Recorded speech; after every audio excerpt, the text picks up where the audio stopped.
Hello, everybody. Hi, hope you're doing well today.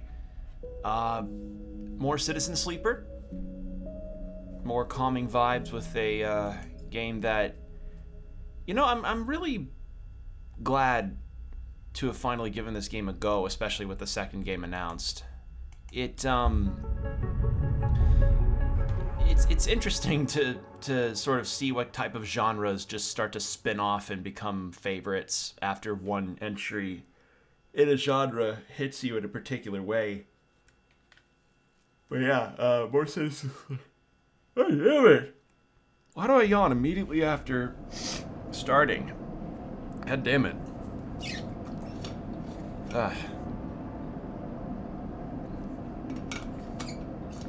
Alright. So I think last we left off, we managed to get the distillery working. We got... God, we did a lot of things. We talked to Emphis. We helped out the navigator, the hunter, and the killer are no longer going to be on our asses anymore. We still have a few things that we can end up doing around the station. And yeah, we've wrapped up quite a bit of storylines. This may not make it seem like it, but no, we actually have found a good amount of story to have done. We did a lot. We did a lot. So, yeah. Yeah, besides my normal routine. God damn it! Ugh, sorry I'm yawning. Besides my normal routine, I was playing some more Baldur's Gate 3 today. Because, as I said, I'm making that my off-stream game, and if there's anything that I can really say about that game is that the rolls are very cruel. I don't know if it's a difficulty thing or if my luck is just that garbo, but the rolls of failure and successes that I've been getting have been really, really, like, dick kicking. It's been very dick kicking in my situation, and I just find it interesting that I've had that kind of luck. Okay, so you want Grial samples and or...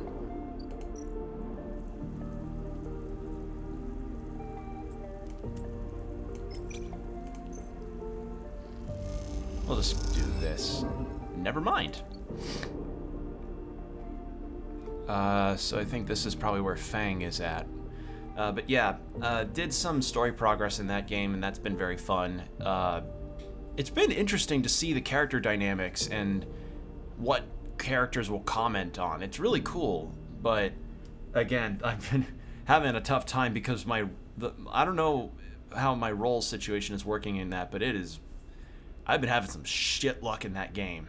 Like, some absolute shit tier luck. It's almost comical, but I'm at least getting some decent rolls where it counts, so that's something. I freed a druid that has, for some reason or another, is in a constant bear form, and I think that's the bear from that infamous stream. So yeah. Wait for Fang here. So give a few cycles for that. Yeah. Other than that, things have been fairly normal. Just making sure everything's running smoothly. I did have a really weird thing happen with my Ring Fit stuff, though. I've mentioned in the past that I've been using Ring Fit Adventure pretty regularly as my workout tool because gyms kind of intimidate me. But I had a weird connection issue with my left Joy-Con. In the end, it turned out I needed to get my controllers updated, which I didn't know that was a thing that needed to happen, but I guess that's what I had to do because that turned out to be the solution. So, yeah. Alright, so I can get energy for this. So, how's about we do this and progress a little story here? Or not. Let's make a bit of money, because I need 80 currency to help out that mechanic person that we met up with. Actually, let's save that. Oh, I think I need to save that.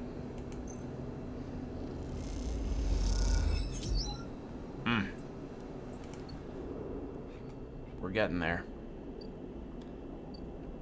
Yeah, we also have this seed that we got from a datascape somehow.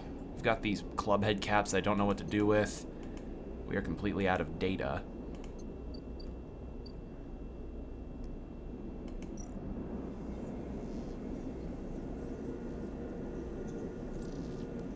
I think I can be able to do this.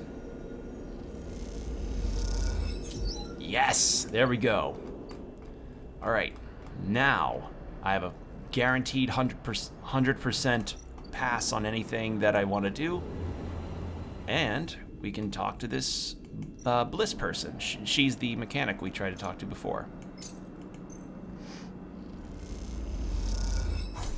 Alright.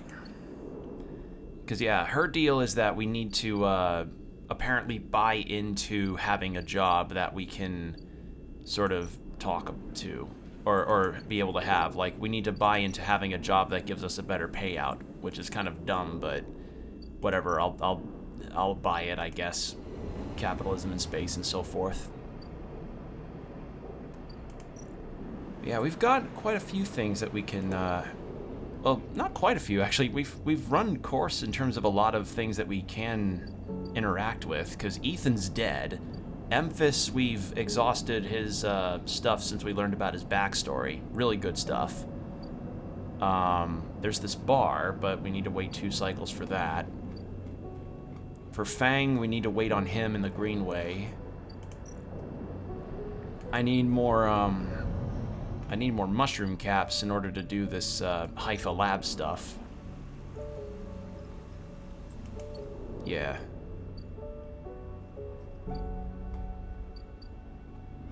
So quite a bit of wait time, actually, for that.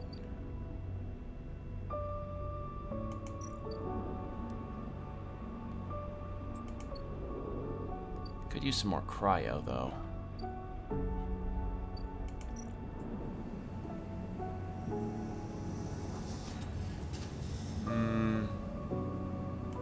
Yeah. Actually, I'm gonna check in here. Yeah, this place is completely dark data-wise. There is no cloud whatsoever. But yeah, regarding the CRPG stuff, like, it's... Sometimes it really is interesting to see just how, like, different a genre can feel for someone once they sink their teeth into something that's fairly digestible. Like Disco Elysium ended up awakening me to CRPGs and their storytelling capabilities. Hades introduced me to roguelikes and roguelites, which ended up becoming a genre that I actually really enjoy. It's just interesting, you know? Sometimes you just have that. Sometimes a genre can feel polarizing to you, but then you get that one game of interest. And I'm grateful to it because I like this and I like Baldur's Gate 3 despite me having my shit rolls, which in its own way is funny. All right. Rabia. That's right. You're the Yadagan lieutenant. Because our doctor friend that has been supplying us with our stabilizers is involved with her and her gang, so we're learning a bit more about... It's been so long I forgot their name. Fuck, what was their name? If I see it, I'll recognize it, but the doctor that had essentially been supplying our stabilizers is in kind of a bit of trouble with Rabia and her people, so and her gang of Yadagan. So we're kind of seeing the Yadagan perspective versus the doctor here. In time, you meet Rabi inside Rabia's office. Although now that you've seen it, seen it, office seems like the wrong term. You find her stood in an almost bare, shadowy unit, midway through a sequence of stretches. There are 2 low stools, and a terminal in the corner. But it seems that most of the space is taken up by a heavy punching bag, rubber matting, and a stack of weights. Oh, so she's like Masaru in Live Alive. Just my apartment is my gym. No bed, no kitchen, no anything. Only workouts. I sleep on my bench press rack or something. When Rabia turns to greet you, you realize she is missing an arm. The prosthetic she usually wears is set in a cradle near the terminal, a web of colored wires running to it. Updates, she says, noticing you looking where her artificial arm usually is. Nothing to worry yourself with. Sorry, don't be. I'm sure you've been on the receiving end of more invasive stares than I ever have. You both settle on the stools, Rabia crossing her legs on top and sitting straight-backed.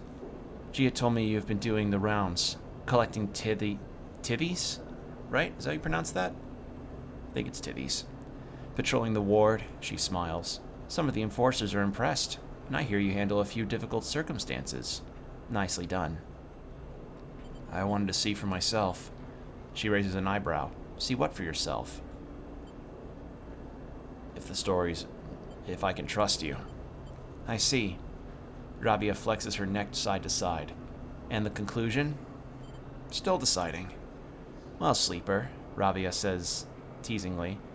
Please keep us updated on any progress. She smiles a thin smile. Joking aside, I know that for you, life on the eye can be a struggle, but I hope we can do something about that from here onwards. Though some of our members may not see it this way. I know you too are a refugee. She looks at you solemnly. That is why you have come to us.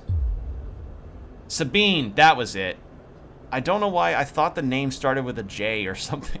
No, Sabine. This is our doctor friend who's been supplying our stabilizers. Enough, Rabia. Sabine's voice cuts through the conversation. I'm tired of listening to your affected nobility. They cross the room, Rabia's baton in their hand, the end lit with sparking electricity.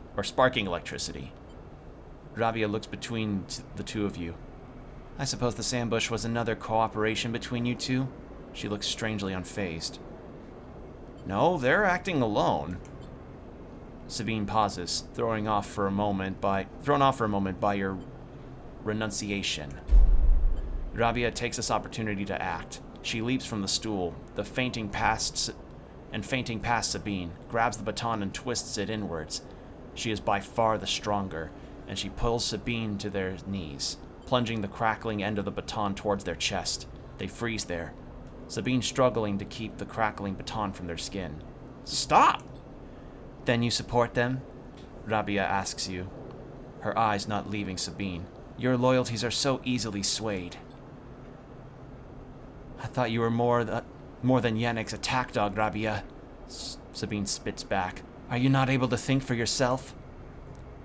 Rabia holds the baton strong, and for a moment, you think she is about to hammer it down to Sabine's chest. But after a painful wait, she throws Sabine down instead, then spins the baton in her hand, thumbing a switch and shutting it off in a single move. Rabia, explain. They both look at you, each still catching their breath, as if they had forgotten about your presence. Explain what? How the moment I call my enforcers will come down here and take them away? Rabia cracks her neck. You are lucky I didn't kill you. I would have every right. Every right. She shouts, the anger a release of tension more than a threat. Sabine lifts themselves a little. Bruised from the fall, they roll onto their side and cough. Rabia gives them some space, sitting back on the stool. Sabine props themselves up on their elbows and fixes Rabia with a hard stare. You have something to say, Rabia taunts. Say it. This is your final opportunity. Because after this, she laughs, no coming back. What's the point? Sabine breathes heavily. She refuses to listen to criticism of the great Yatagan project. Rabia collects herself. Speak. She folds her arms and waits to be convinced. Sabine takes a breath, organizing their thoughts. They go to start, pause, then decide on another approach. Eventually, they say it. Yannick is a traitor. Rabia immediately flinches, her eyes going to her prosthetic arm, her muscles clenching. But she rides it out, more eager to prove Sabine wrong than she is to hurt them, at least for now. When I came here from SNARP, they glance at you, gauging your reaction. It was Yannick who was one of the first to support me, to look after me. I should have known then, but I was naive and afraid. Sabine turns to you. Sleeper. They take a breath. I know that I should have told you I worked for SNARP long ago, but I thought you would abandon me, and you are my final friend. What you should know is that I left SNARP because I was running for my life. I leaked documents on the Sleeper program, on the illegal and immoral practices it relied on to the press. SNARP wanted me dead, and I fled as far as I could, to this refuge at the edge of the surrogate systems. Sabine stops to collect themselves. What does this have to do with Yannick? Rabia interrupts. The Sleeper knows you are SNARP. I told them. And while you hide beneath the cover of being a whistleblower, you and I both know you worked on the Sleeper program. Yannick told me as much. Sabine's face falls. It's true. They glance at you and then turn away, ashamed. They lift their head. But it is Yannick, not me, who is in the pocket of SNARP. Rabia flinches again. I can prove it.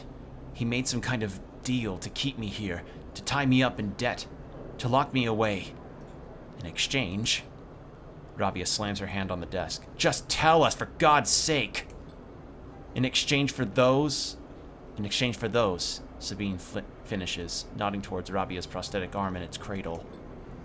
He has been using Yatagan enforcers, using you as test subjects for SNARP technology. I have the data to prove it. He has been bringing them in under the guise of stolen shipments and having me fit them, knowing each one is capturing data and sending it back to its makers. Rabia's fixed expression has started to fade. Sabine produces a slate. It's all here. Thousands of hours of usage data. Failure rates, error dumps. These are untested implants, Rabia. They could short out, fail, cause cascading failures across a person's body. And they have. Sabine suddenly looks incredibly tired. I thought the error rate in the units was down to them being stolen or modified. I have tried to fix hundreds of failures in my time here. Not all of them. They stop, unable to continue. Rabia closes her eyes and breathes in. Then she opens them again. She holds out a hand to Sabine. Show me, she says. Later, much later, when you leave, Sabine is still taking Rabia through the manifests and usage data, both of them crowded around the terminal as Sabine leads Rabia through each layer of Yannick's betrayal. As you leave, Sabine catches your eye, and something passes between you two. Something like a thank you or a sorry, or some other expression that communicates both sadness and hope. Okay. So, alright. I was expecting something involving SNARP and the head of the Yatagan being something to each other, but I didn't expect that. Damn. So it turns out that, yeah, so all that essentially means is that the Yatagan enforcers are test dummies for prosthetics that were developed by SNARP, and Yannick, the leader of the Yatagan, is using that data to bring back to SNARP and be like, hey, like, this guy's foot was working fine up until the point of going upstairs, and then it started acting funny, or the ball joint won't work properly on it, or something along those lines. So, yeah, the enforcers are test subjects for these prosthetics, and Rabia's got one of them.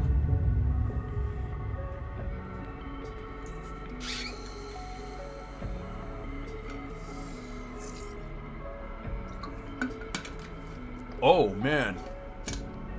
Those are some bad rolls. Let's take care of that. Oh, God, that's worse.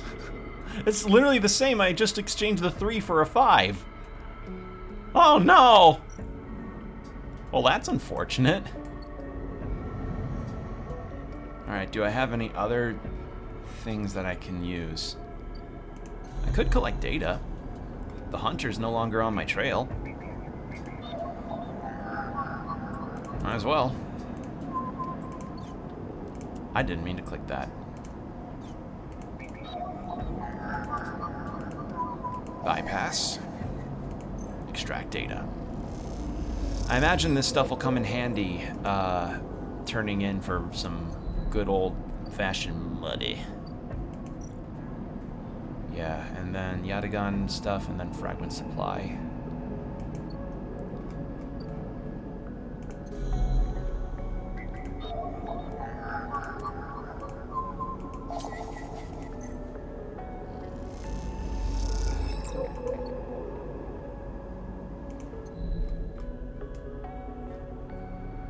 I don't really need food or energy right now. I'm actually okay on that.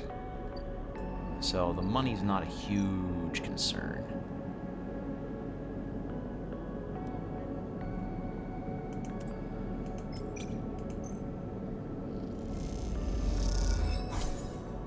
Make a little bit of money though. And then can give this some scrap. Alright, so in case I ever need the energy, I have enough for it. For Emphasis Stall. I'm not going to go eat at any other place on the eye except Emphasis Stall. That place is basically like... No, I love Emphas too much as a character. I like him. He's cool. I will continue to eat at his stall until, like, whenever the story will stop letting me. Alright, then we'll give the Yatagan data over here, because it's more money. Alright. Might as well take some of those caps to the stuff, because then we can progress that a little bit.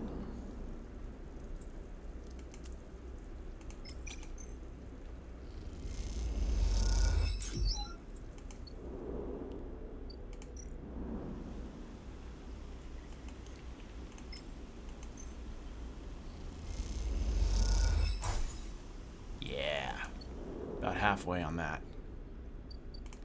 So let's rest up. So it seems like we just kind of have a lot of waiting in regards to plot events right now with the different characters, which is fine. Bit of patience never hurts.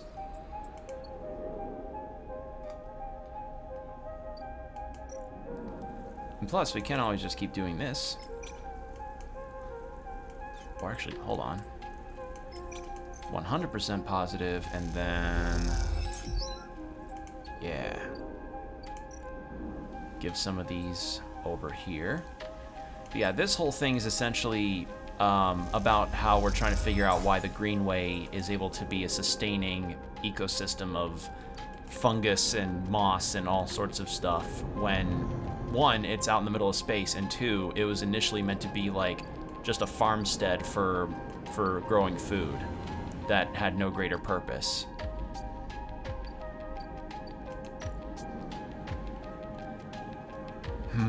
There's no reason for me to have that. Yeah, all I have to do there is just wait for Bliss. Okay, so I'm waiting on that still. Oh, right. Tala.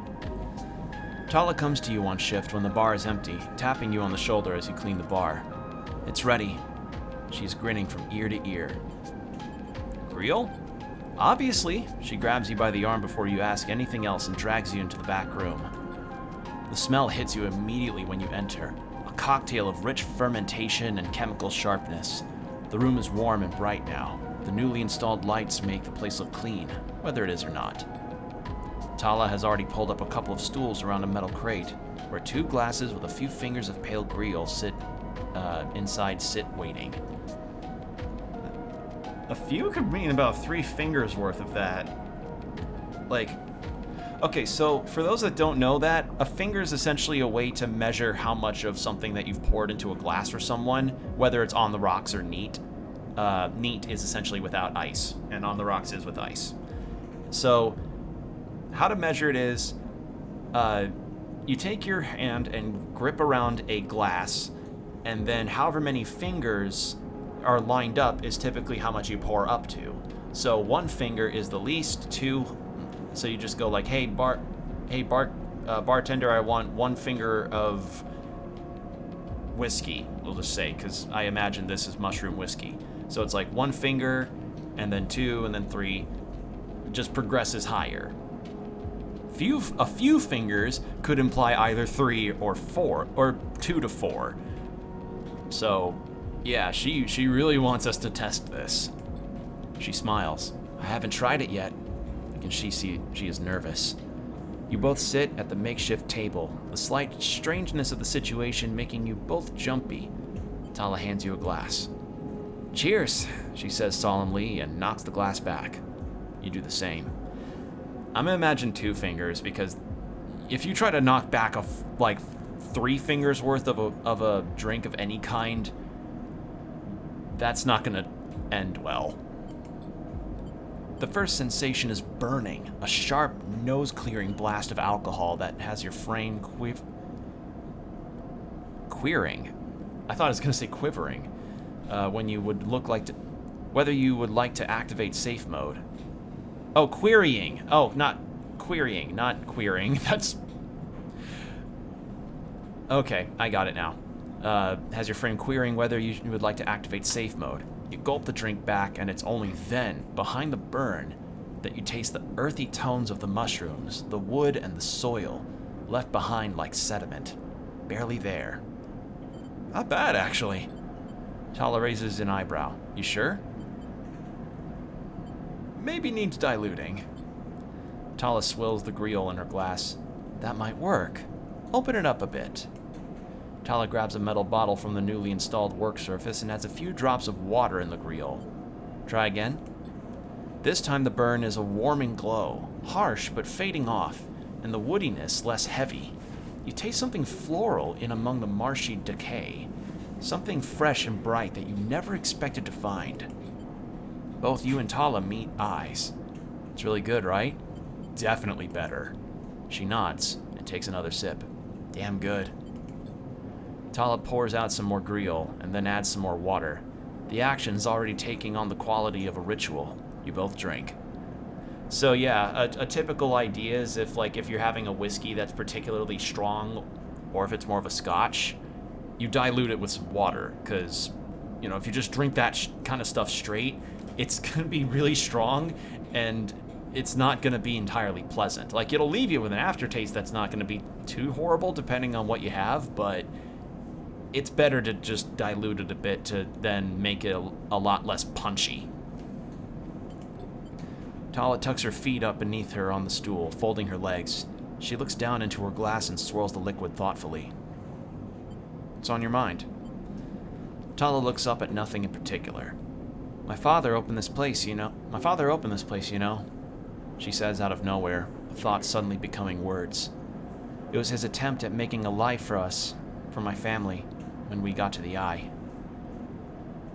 You refugees? That was not a word. From Sinza, yeah. It's one of Ember's lesser moons. She takes a drink. I don't remember much. I was only tiny when we came. I was just thinking about something my father told me.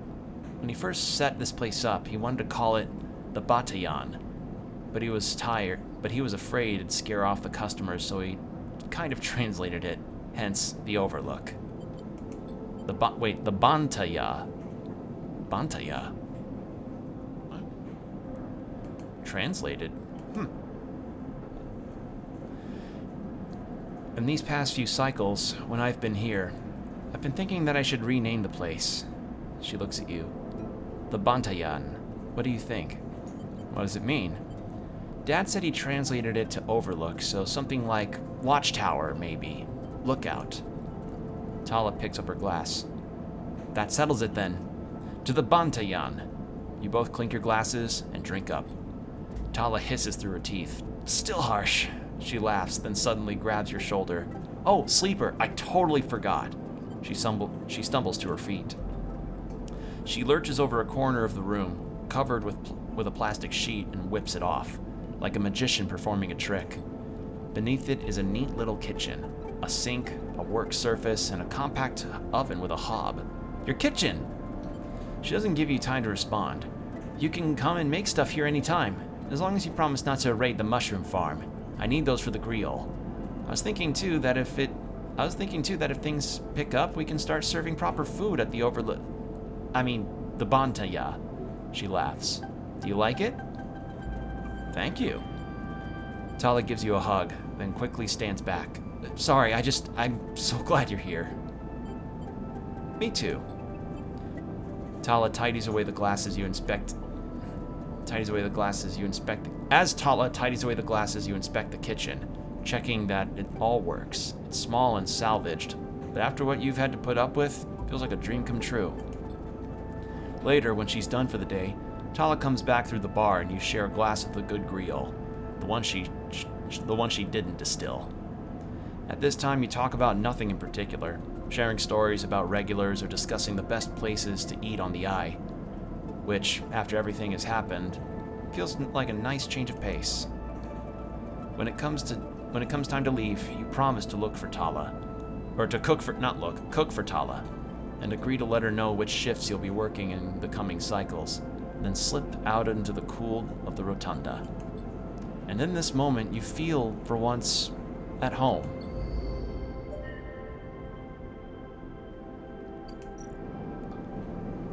Cool. All right. Still can't use these caps. What the fuck? I still can't use these club heads. What do I use these for?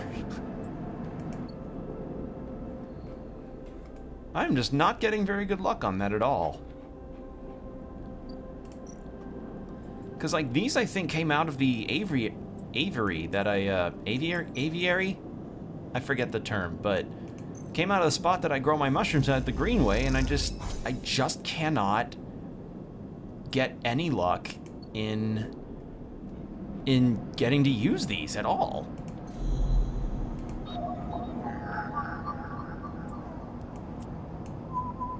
I can bypass this with a 3 thanks to my new stuff.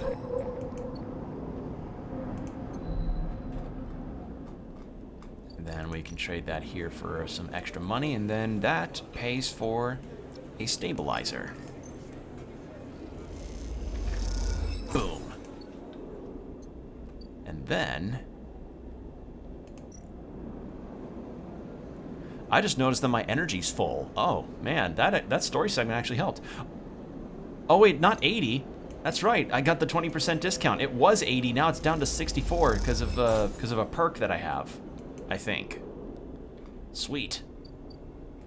Oh, yeah. All right, so, do we have anything from Bliss yet?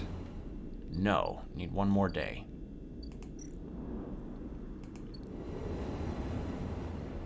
Alright, in that case, we could probably go hunt for some more mushrooms, which will be nice. Progress the Greenway stuff a little bit. Oh, wait, shit. This.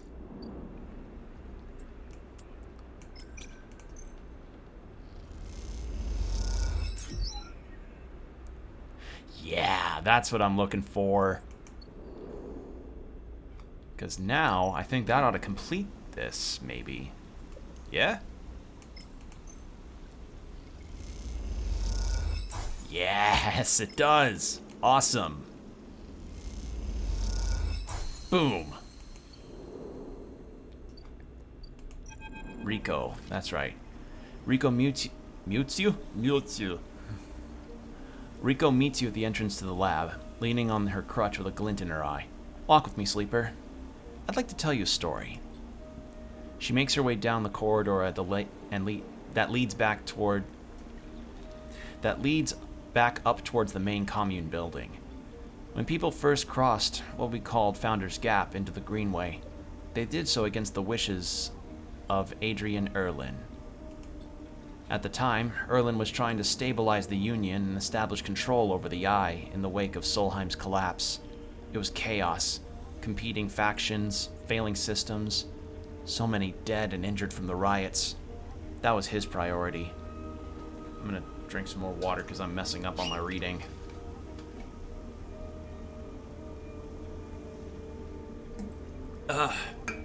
Okay, there we go.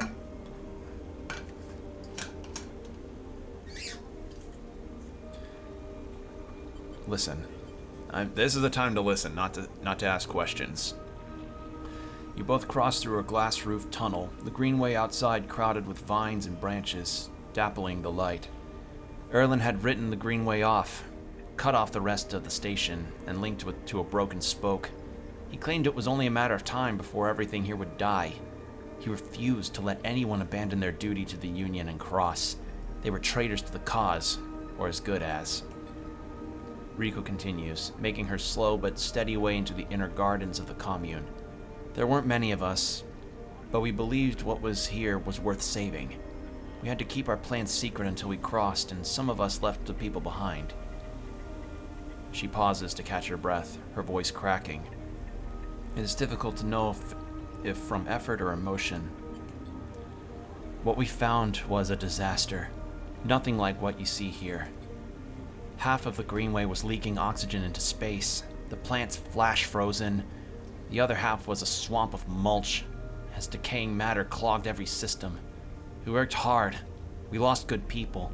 We cleaned up and closed up, but it was never going to be enough. After many, many cycles, we all knew this place was doomed. But we kept on working, talking less and less because we couldn't face it. We all developed a death wish. If the Greenway was going to die, so would we. What changed? Everything. Rico smiles. We crossed some invisible boundary, tipped some biological scale, and the Greenway started to recover. Plants flowered, crops sprouted. For the first time, we reaped the fruits of our labor. Rico smiles, looking up at you. We thought it was us, that we managed to do just enough to end the cycle of decay. I thought we had saved the Greenway. Until today. You pass into the grow beds of the commune, rich with the hustle and bustle of Haifa members planting and harvesting. For a while, Rico is quiet, and you both simply observe the hypnotic movements of the work crews, the eager chatter washing over you like a wave. Rico smiles to herself. I should have known, of course, that our arrogance was unfounded, but we needed to believe back then. We needed a myth to bring more people across the gap. You both move into a smaller corridor, Rico following some direction unknown to you. What you have shown me is that, back then, the Greenway saved us, not the other way around. Tell me, have you ever consumed one of the matsutake or grill caps you've been growing? I mean, cooked, but yes. I imagine they were delicious, nutritious, almost uniquely so, she muses. After all, they were designed for you. Rico has a mischievous look. At first, I thought it was the location they were grown in that made the mushrooms from the aviary, from the labs, or from the grove different to each other. But what I have come to understand is that is the person growing them. That it is the person growing them. The matsutake and grill caps you brought me are totally unique, containing compounds never usually found in similar specimens in my possession. Many of these compounds aren't even digestible for humans, but for a sleeper like you. Rico smiles as she leads you in the internal garden of the commune, where the Haifa members have planted species from all over the Greenway. Back when the tide turned, when the Greenway started to recover, we all felt something. A response. It was as if this place was not just alive, as a forest is alive, but alive in other ways. Communicative. Responsive. We shrugged it off at the time, but now I understand why. Rico stops and turns to you. This place is responding to us, adapting itself to us. It is growing fruiting bodies for you, for me. It is adapting, changing. It is, in short, displaying all the signs of sentience. Greenway is sentient? Perhaps not the Greenway, but the ecosystem itself, or something within it. Riko sits on a bench with the peaceful gardens and gestures for you to join her. When you have been growing the griots and the matsutakes in the aviary, those species so familiar to the Greenway, have you discovered any others? Yes, some that are in my inventory right now. Riko can barely contain her excitement. I should like to see those. Please bring me some next time you are here. You look around the garden, amazed at the sense of peace within it. Riko interrupts the silence. There's a species of mushroom that I haven't seen in years. It's dark, short, shaped like a club. We first found it in those early days, when we were working to save this place. It was around the time that we started to lose our first members. They were succumbing to some infection, some mold growing deep in the dark mulch that drowned this place. At that point, we thought we were lost. And then these mushrooms emerged from that same black mold. We tested them and saw that they contained some compounds that counteracted the mold. They contained an antidote. Of course, as a botanist, I saw this as part of the natural process of this ecosystem, even if the timescales seemed absurdly short. But what I'm wondering is if that antidote was a gift. Riko meets your eye. Perhaps if you are patient, you will receive your gift too, Sleeper. You both sit for a while, Riko seemingly done telling stories for today. You watch the light playing off the leaves and plants around you and wonder what forces could be at play in this place. After a while, you stand and leave with a quiet nod to Riko, leaving her to her memories. Well, I know what I have to do. Take them, please. I only have 2.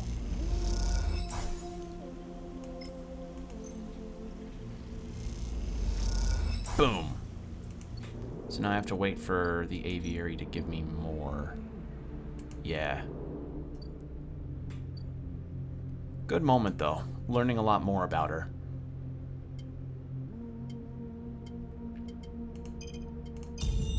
Not really gonna get a whole lot of scrap very much. But might as well use those skill points while I've got them.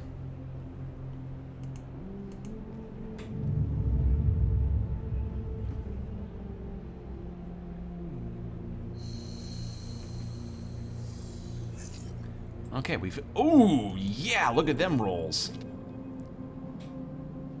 Moritz.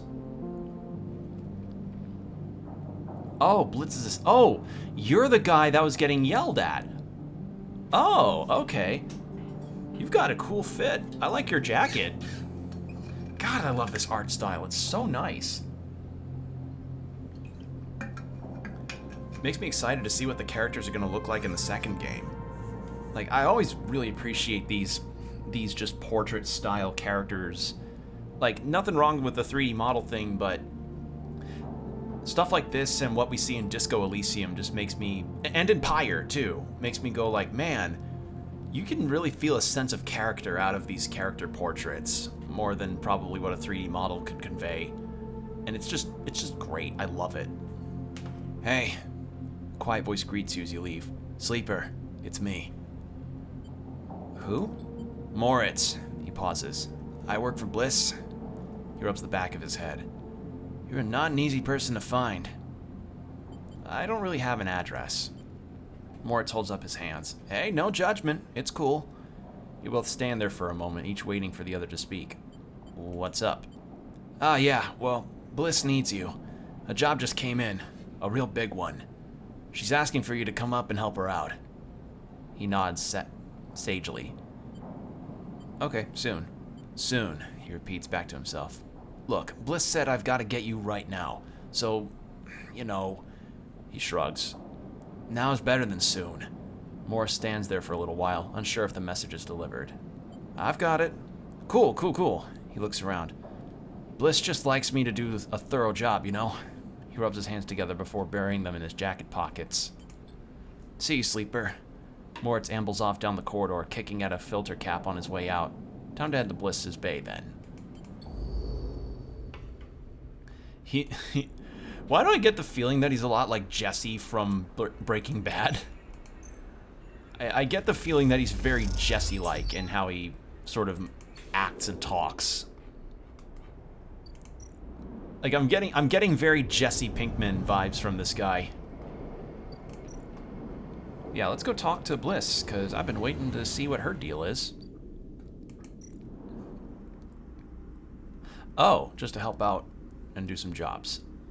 Well, I can do this because I've got all positives. Oh. And then I can do this.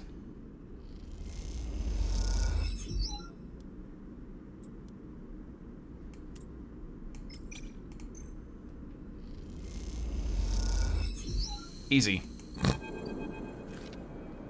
As you both wait in the airlock for it to cycle back to the bay, Bliss thumbs you on the arm.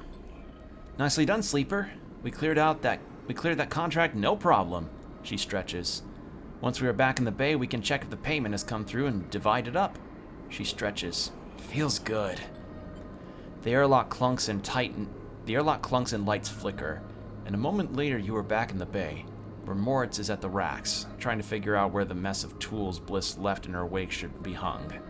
Hey, Moritz. Moritz looks over his shoulder. Sleeper. He spins a wrench in his hand. Looked like clean work out there. He nods respectfully.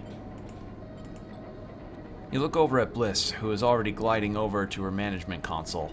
She twirls a little as she crosses the cavernous bay. No one you've ever met moves as well in 0G as she does. It's like she was born into it. Shit!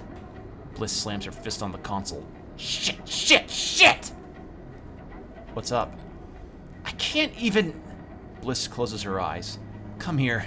Bliss calls you over. Look at this. Just look. She spins the terminal screen and you see the details for the bay's account.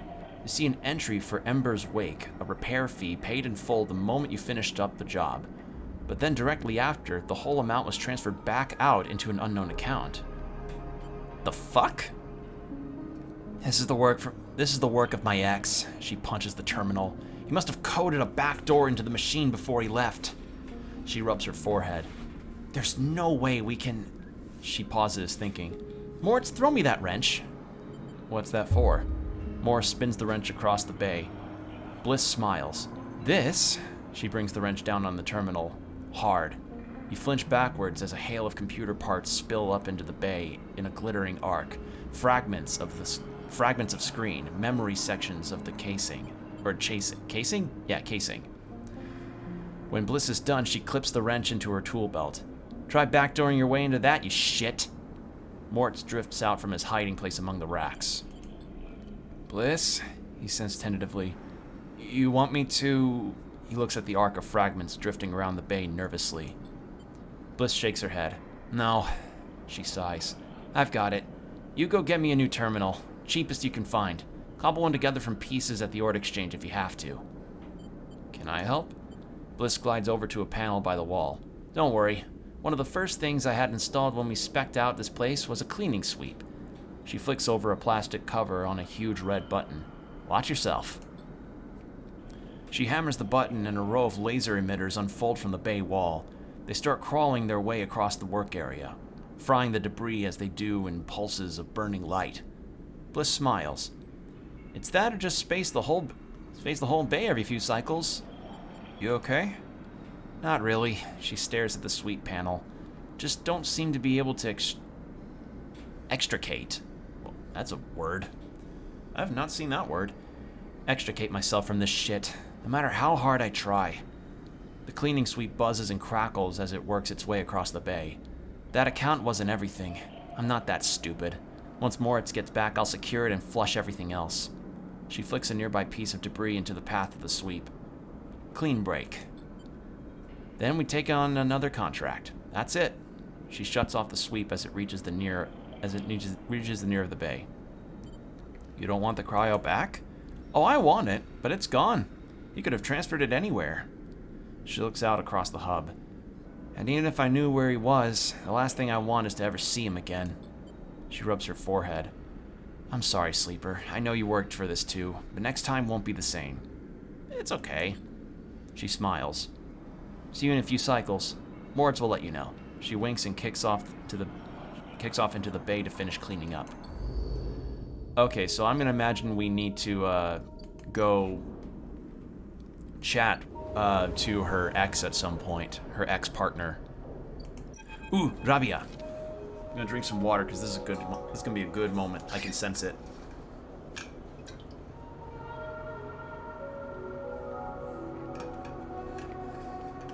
Okay. As you enter Rabia's office, you hear voices. Is that Sabine? You push the door open. Sleeper. What good timing, Rabia calls out as you enter. I wanted to introduce you to someone. The man is standing at the center of the room, speaking quietly with Rabia. He turns as you come in. Meet Yannick. Oh, you look cool! Ooh! Oh, I like your look. Oh, God, I love the character looks in this game. They're so cool. Sleeper, he nods. Been hearing good things from Rabbi. He smiles an easy smile. Good to meet you. Likewise. He waves a ringed hand. Now, Rabbi, where were we? Actually, Rabia places a hand on your shoulder. The sleeper was what I wanted to talk to you about. Shouldn't spare you a look. What is going on? Well, okay then. Yannick tucks his hands into his pockets. Go on. I like to recommend them to your ward. A tiny pause. They have shown themselves to be a capable ally here on the spoke side. On the spoke side. But we have more than enough to run our territories. I hear the main block is proving more difficult. Yannick leans forward slowly. It's a mess, Rabbi. He waits, his tinted glasses shimmering despite the lack of light in the unit. I can use them. He suddenly decides. Rabia smiles. Good to hear. I can immediately... Yannick cuts her off with a raised hand. 1 second. He steps one surprisingly light step closer to you. You eager to work, Sleeper? What kind of work? A question. Yannick lowers his head and raises it again, as if he dropped something. Nothing new for you, he answers, not quite looking at you. You don't follow. What is he saying? That concludes it, Yannick pronounces. Sleeper can come work in the ward, anytime they like. You shoot Rabia a confused look. Rabia finally glances at you for a moment, but it's so fast you almost miss it. Good. I know you'll be happy with their work, Yan. Yannick reaches out and squeezes her shoulder. Sure, Rabbi, he says. Now please, he says, turning to face you. Let us old friends get back to it. He guides Rabia away, leaving you standing alone. You look to Rabia, but she is in deep conversation, and so, stunned and confused, you leave.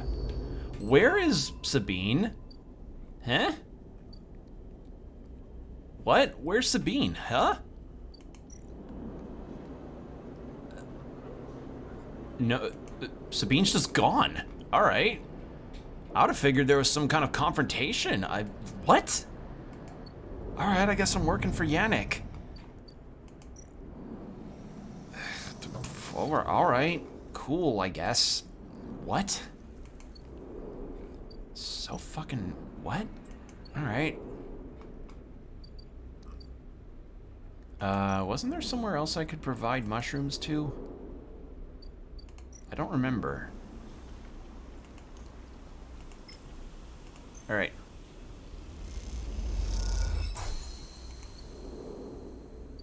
Rico, you got anything else for me? Rico is at her bench, running small vials of some liquid through an old chemical analysis machine.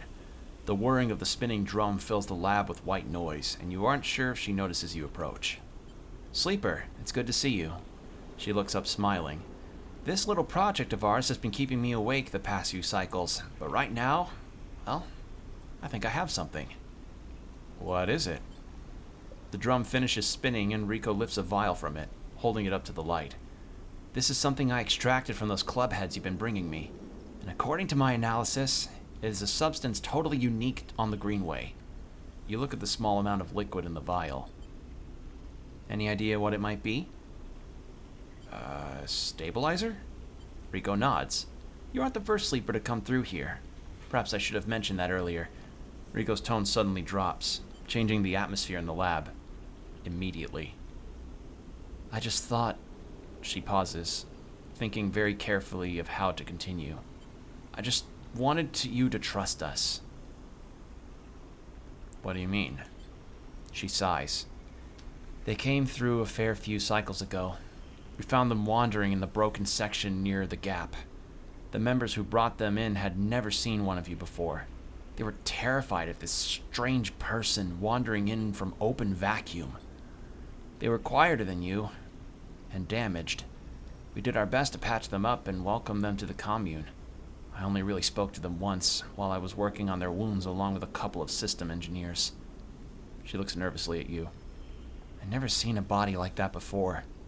I took some readings, some samples. Stay silent. Rico scans your face for any sign of a reaction. The next cycle, they were gone. They took a little food and hiked up towards the wild margins, where the greenway meets the wastes. Someone saw them in the distance, but that was it. They disappeared into the overgrowth. She sits down heavily, the vial in her hand. When I saw you, I wanted things to be different. I wanted to keep you here, rather than let you disappear into wherever they ended up. She smiles to herself.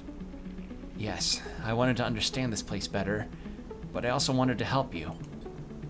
It seems that somehow both my wishes have come true at once. She holds out a hand with the vial. This is for you. You take the stabilizer, the glass cold and smooth in your palm. How? Those club head caps made it for you. Or at least who or whatever made those club heads. She starts to clean her bench. It was right there, contained in their tissue. I only had to extract it. I imagine you understand how incredible that is. I learned enough from that sleeper to know that your body... your frame, is it? Runs on some exotic technology. Exotic technology that has a time limit built in. Somehow the Greenway knows that too. It understands your physiology much better than I ever could. It knows how to treat you. Just like that miraculous antidote that sprung from the mold, so too has this sprung from your presence here. The Greenway is speaking to you. It is welcoming you. She looks up. I know it sounds crazy, but I know it to be true. Here's the evidence. And what I also know is that it is no longer speaking to me. Even after decades here, I have never seen this kind of response. Not since the antidote so many cycles ago. She smiles. So I'm going to make you a deal. You bring me as many club heads as you like. I'll extract the stabilizer and give it to you. Freely. But you have to tell me what the Greenway says. You have to speak with it. To dig into it. To find out what being is at the center of it. I've traveled as far as I can. I need you to do the rest. Can you do that? Sure. Rico sighs with relief and deflates into her chair. Thank you. I'm sorry for the other sleeper. I truly am. I'm sorry I couldn't have done more. But I'm so glad I met you. She smiles. You are welcome here anytime. Rico falls silent. She looks smaller now. More fragile. And you realize how old she must have been. She must be to have seen the collapse firsthand. You idle a little in the lab, in case she asks for anything else, but she remains silent. And so you drift back into the tunnel, thoughts of that other sleeper and where they ended up weighing in on your mind. So now I now have a means of... I can now get free stabilizers. Shit, alright. Also, this grow bed ought to be able to grow this. So now we can finally see what this does.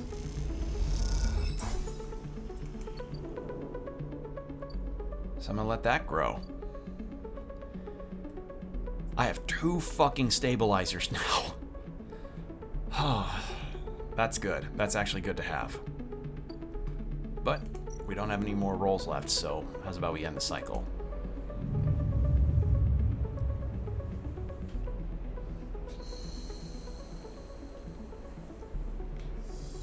I believe this is, yep, that's where we start getting that. So we'll inject the stabilizer in a little bit. There's also still, like, this... there was something else as well. Here. Climbing briar. And... I don't know what this is. Oh, I can give Griel to that. Oh! Oh! Yeah, I've been seeing that whenever I get to booting up the game. This is like some kind of extra content. Episode Flux is the first of 3 episodic updates to Citizen Sleeper, telling the story of the refugee flotilla, which has arrived at the Eye. All 3 episodes, Flux, Refuge, and Purge, are now available. Completing the Deliver Spores action will begin the episode, but beware that it is intended for late gameplay. Okay. That's nice. Free DLC. Fuck yeah. I'm a big fan of that. That's nice. I always like when a game does that. It's quite nice that a dev would ever include that kind of thing in their game. Alright, more Matsutake, but I don't know what I can do with Matsutake. Cross the rim. I need to eat, so let's go to Emphasis Stall. Talk to my friend Emphas, even though we can't talk anymore. Like, well, it's not that we don't talk anymore. I imagine there's probably talking in, like, the process, but big conversations are now done.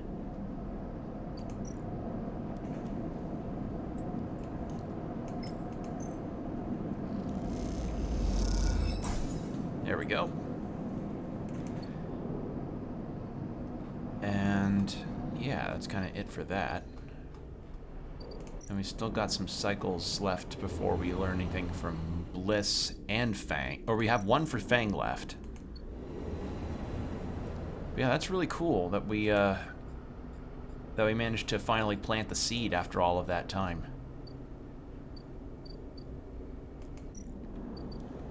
I guess I'll get Yannick to trust me. Yeah, not a whole lot else I can really do with this.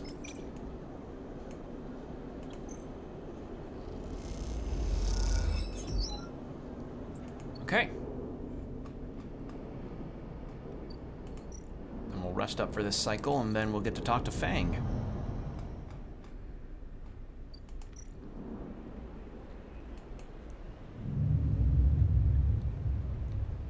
I probably should have used the stabilizer, but I think I'm going to save it till it goes a little lower, probably to the halfway mark. Oh, God, that's good rolls. All right. When you enter the service dock, Fang is already set up, crouched among stacks of equipment. He's leaning over a terminal, bathed in a blue glow. He looks totally at home. Sleeper, what do you think? Turns out not everyone in Haven Age is set against me. A couple of my old systems pals managed to ship me some of my old gear. He gestures at the pile of blinking hardware. Nice kid. Fang does a mock bow.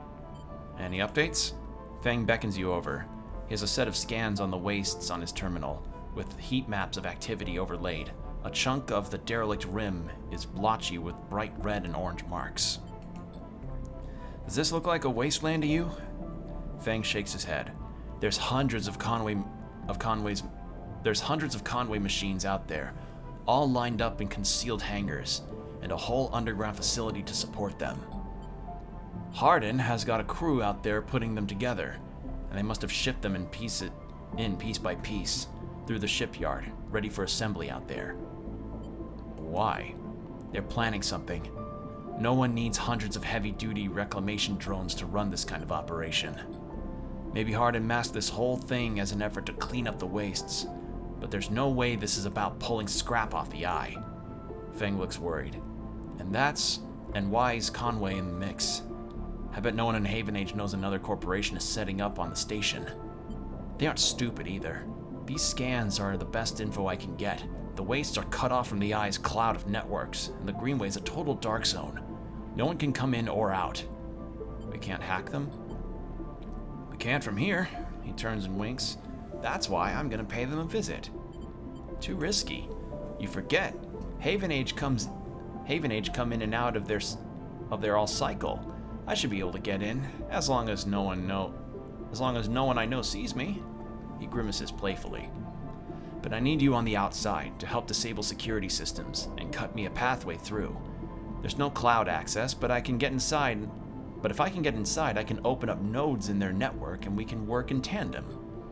It's a massive facility buried deep down there. Miles of corridor and ventways wrapped around cargo bays and hangars. So, it'll take a few cycles to work through it, but as long as you can keep them off my back, I know I can rip whatever we need out of there. He pulls a handful of ripper worms from his pockets and hands them to you. These are the last of my little helpers I managed to salvage, so make them count. I modified them slightly. This time they'll feed their data threads back to the system that they are tunneling into, creating a nasty little feedback loop. We run this just like we did with the agents. Hack the nodes I pinged to locate the ports of the security system, then slot the worms in those systems and let them go to town. He points to a fuzzy silhouette on the buried facility of the terminal. Here's the entryway. This is where you can get access and slot the first worm. That'll fry their perimeter systems and get me past the first cordon. Almost a corridor. What I need from you is to keep your eyes on the facility after you kick things off. You see me pop up a security system, a server bank, you need to break in and slot a ripper and disable it as soon as you can. If I can't, Fang gives you a hard look. You miss a system, you wait too long, they're gonna find me. Simple as that.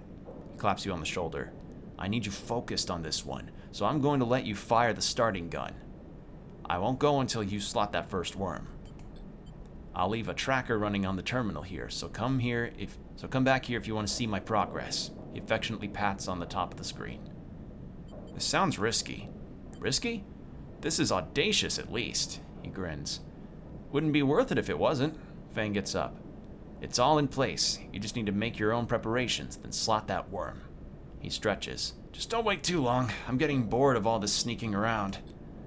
Once I'm inside, I'll get the proof we need to end this whole thing, no matter what. He crouches to check the terminal. We can't take longer than 6 cycles on this thing. Remember that. He stands up. Oh, and one last thing. If I get caught, or you can't reach me, or we run out of time, there's one thing I need you to do. What? You take whatever I have managed to pull at that point, all that data, and you slot that stuff straight into the relay I set up here. He points to a pile of servers and terminals, hooked into the dock with cables as thick as your arm.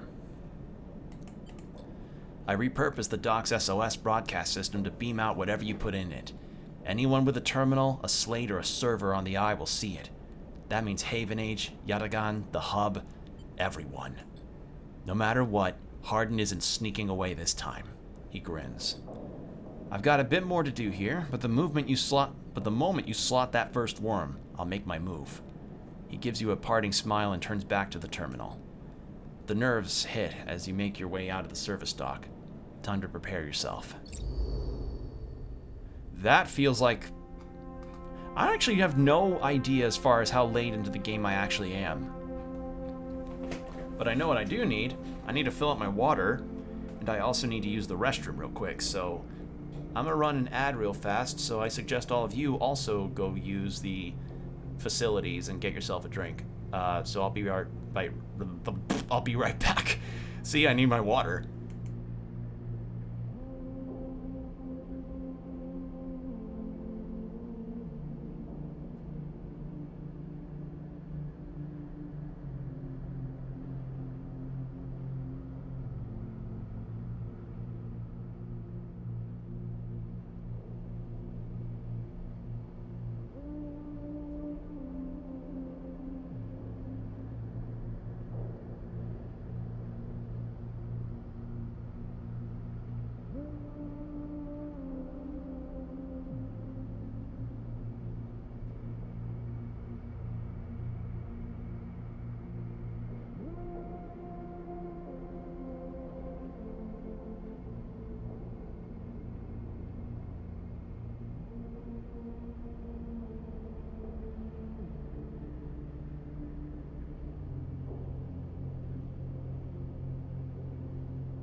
And I'm back.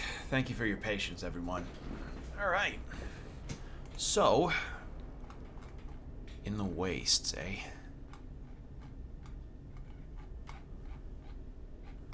So where's this waiting spot? Like, where does Fang want me to do this?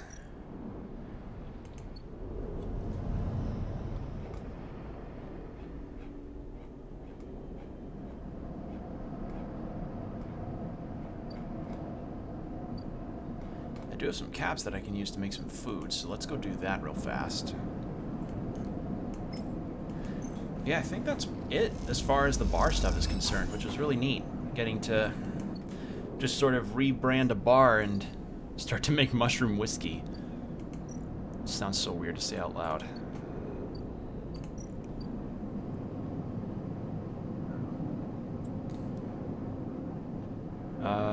Ship mine fragment discount. I don't really need any of these. I think I'm kind of set with a lot of this stuff. Yeah, I think this may be the segment that I end up in late game. Like, I believe this may be it, right? I think so. Because, like, I think I have only the stuff with Rico and... I have the stuff with Rico, I have the Yatagan thing and Fang's thing and Bliss. I think that's all. Alright, that's the access. I don't want to do this until I have all of my roles in terms of access, so that's going to be held off. So I need to get spores for that. It's cool that I now have access to, that I can now just essentially get a bunch of stabilizers for free. So that's really good. But yeah, to think a sleeper came through and Rico just couldn't do much for him.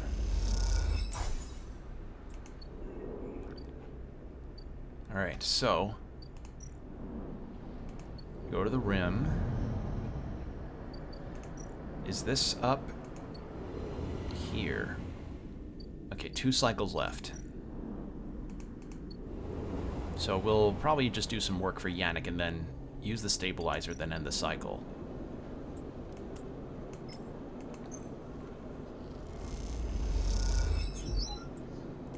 So not quite yet for that, but we're close.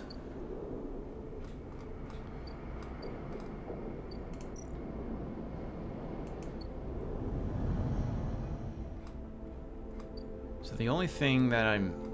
Like, I would like to start these free DLC episodes. It's just, again, I'm not quite confident on, like, how late in the game I actually am. Like, I feel like I'm late, considering all that I've done and how many characters I have left to interact with, so... we'll see, I guess. I don't know. Maybe this may be like a Echoes of the Eye situation, where I just do this thing, where I do the DLC after the game is over, like when I finish the base game. That might be what needs to be done.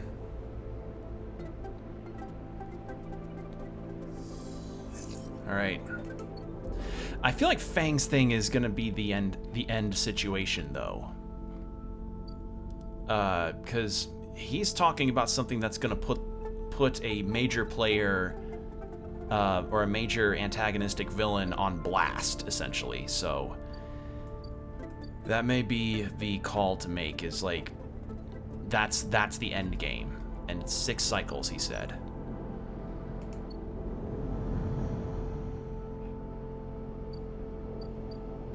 So I need Grial caps, eh?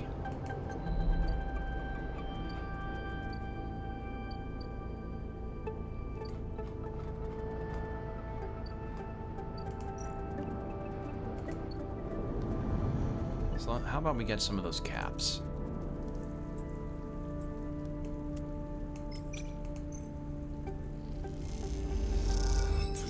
There. Let's see, so 1 cycle has passed since he let me know this info.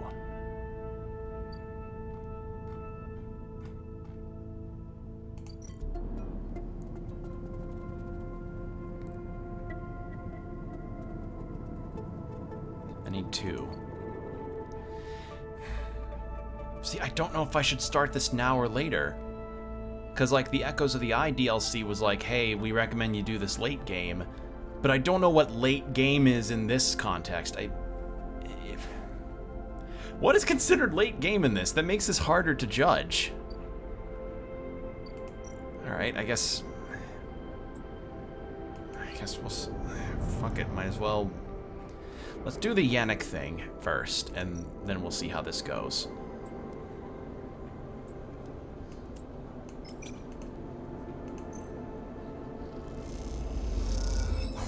There.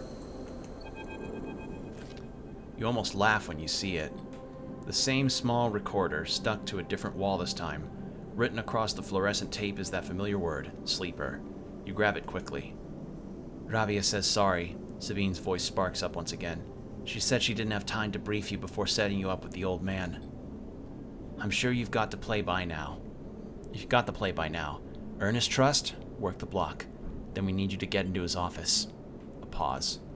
It's risky, but obviously you are the only one of us he doesn't already know. Either way, we need to locate the link to the SNARP. You hear a shout in the background of the recording. Rabia says be careful. Sabine continues. The data suggests there's some relay, processing the implant data and sending it to SNARP, but we can't lock down its position. Either he is moving it, or it's moving itself, or it's rerouting through other relays. We can't understand it. Maybe you can find some details on it in his office. Once he trusts you, you should be able to get close enough to get into the office. You'll only get one shot. The recording screaks and whines. That's the final piece of the puzzle to end this. A pause. Good luck, Sleeper. I'm sorry, too. Be safe. The recording clicks off, leaving you in silence. You pocket the recorder, just in case, and walk away. Looks like it's up to you.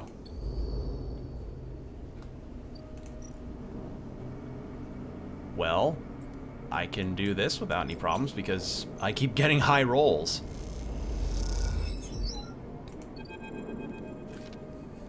You look at the countermeasures on the drawer. It looks like some kind of shock trap. If you grab the drawer, you'd likely have thousands of volts running through your system right now. You wince. Once you find the anchor points and comes away easily enough, you prise it from the drawer quickly and quietly, then listen for the footsteps in the corridor outside. Nothing. All clear for now. You slide the drawer open, looking for other countermeasures that might be inside, expecting to see a chunk of tech, the relay. But as you slip it open, all you see is a handful of wires and an empty implant cradle. Is this some kind of mistake? You freeze up for a moment, unsure what to do next. Why keep an implant cradle so carefully guarded? You remember Yannick having an implant, a small plate on the side of his head. That, just above his ear. You assumed it was for hearing or vision. Those shimmering glasses of his come back to you in your memory. Its strange movements. His strange movements, his speech. You look again at the cradle, and there it is, printed on the frame. Proprietary technology, property of SNARP. Rabia said the relay moved, that they couldn't get a fix on it. What if Yannick was the relay? The thought hits you like a shock. Yannick with a remote relay implanted in his head, networked to every single implant enforcer in the low end. A shudder runs through you. Is he even in control? Or has SNARP wormed its way into the man? Could he even be considered separate from the corporation itself? You think of your own legal status as proprietary technology, a puppet with cut strings. Time to cut Yannick his strings then. You reach around inside the cradle and find it, a remote connection, a tiny bead of a transmitter, likely controlling the link to SNARP. There it is. You pause for a moment, then you squeeze it, snap it from the frame, and it crumbles, sparks, and dies. It takes a moment before the shouts come, before the scream, and you are already on your way out, down the corridor, down through the unit that serves as the lobby of Yannick's office. Then out onto the walkway where Yannick lies still, enforcers gathered around him, bemused. Fucking run! You've seen enough. The connection is cut. And whatever Yannick was or had become is gone. Your anger is a hard core in your chest, and all of it is focused on Essenarp. And I'm guessing that's where the aftermath stuff is going to come through.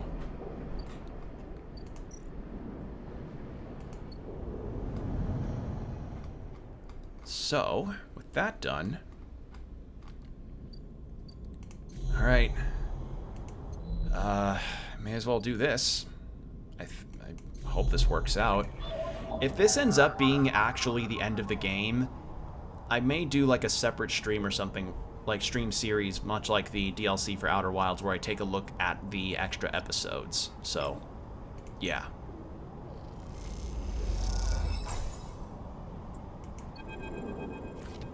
As you slot the worm, a thread jumps out of the facility. It unspools in front of you, releasing its data like ink and water. Sleeper, Fang's voice crackles through. Moving in. Nodes, then ports. A whir of interference. Slot the worms. Timer starts now. Stay safe. The thread dissipates. You are on your own now.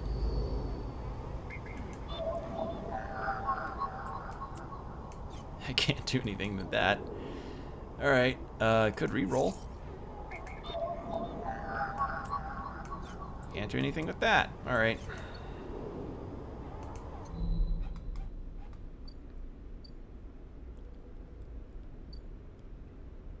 Oh, it was 6 cycles for that, not 6 cycles to get to it. I'm stupid. Alright. Well, now I know. I mean, shit, maybe I could reload and do all that again. I think I'll make it a separate series. I think that might be the idea.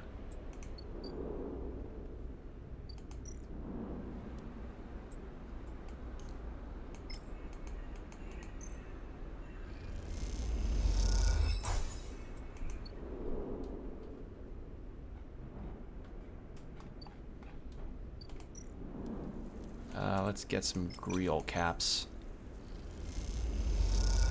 That was a really dumb move of me. I didn't think that that was where the 6 cycles came in. I thought it was... Okay. Should I just... It's not like I did a whole lot that cycle. It's autosave for each one. So 55 cycles in. What is considered late game? Yeah, I'm going to take care of it before I actually do that. Or... We'll see. Let's see this. Let's see this. I just want to see this. Never mind. It's auto-saved after each thing I do. Okay. Looks like it'll be a separate stream series, I guess.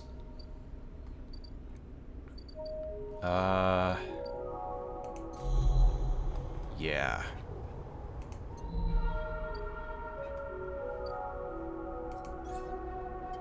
I don't have any upgrades available. The game's lying to me.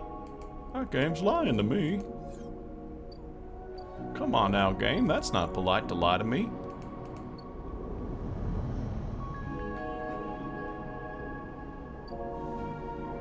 I do need more money.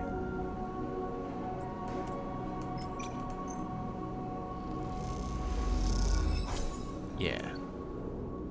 That'll be enough to at least feed me again if I need it. And then... So I need a 3 or a 2 from my sleep cycle. Alright. I don't know if this is actually end game or not. We'll have to see. Okay, I can do it. Sleeper. Moritz is waiting for you on your way out. How have you been? Surviving? Moritz nods. That's the struggle. He glances around. He runs his hands through his hair. I've been meaning to ask you, Sleeper. What's it like? He pauses, suddenly unsure. I mean, you know, what does it feel like? To be a sleeper? Yeah, he shrugs. If you don't mind. It's strange. Yeah. I know I can't understand it, you know, with your frame and, well, everything else. But I wanted to say I have a lot of sympathy for it. Like, having to find a place. Having to survive. Having no future. He looks down. A lot of people around here don't understand that.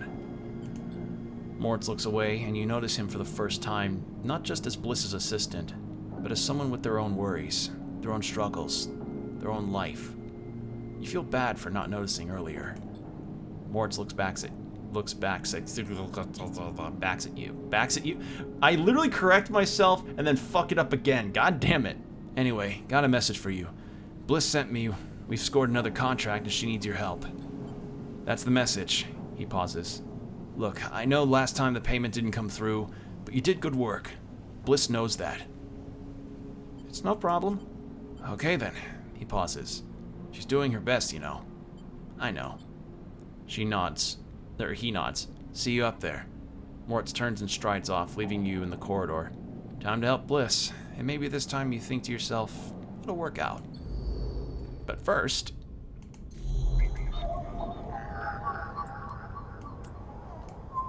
bypass.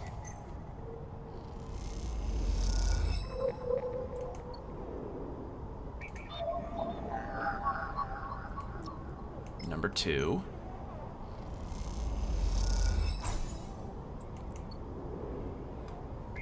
Alright, what do we've got here? A 5, I've got that. And a 4, I have that. I could do this right now. Maybe I'm wrong. Maybe this isn't the end of the game.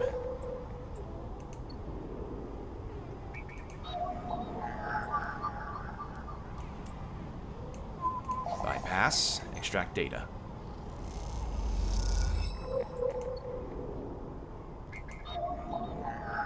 This may take one more cycle, which is fine.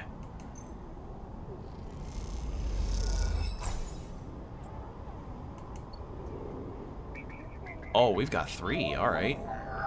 So a 6. Another 6. Oh, I have to get really lucky for these last ones. I could do this one.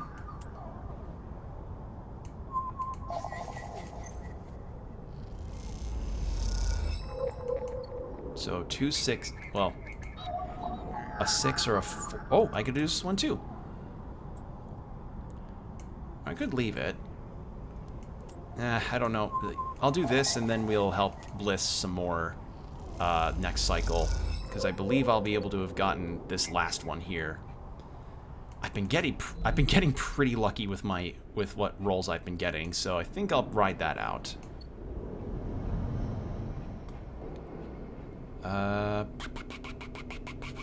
Emphis, need to buy food from him. Honestly, I feel like Emphis might be one of my top characters in the game for me. He was just a consistently pleasant presence, and he was just this cool, chill person. I don't know, a lot of the characters are very layered here, and I like that. Feels like a very living, breathing community.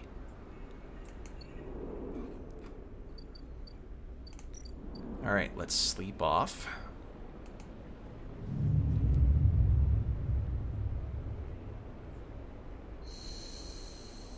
Alright, what are my rolls? I get... Oh. Well, good thing I got a reroll chance. Was it a 6 and a 5? Yes. So we can do a reroll after I get this finished. And then the last one.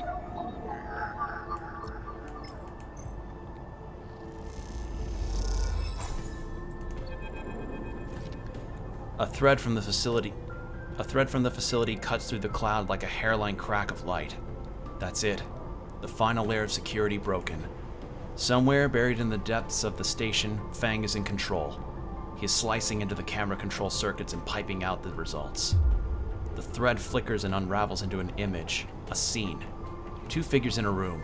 One sat, the other pacing.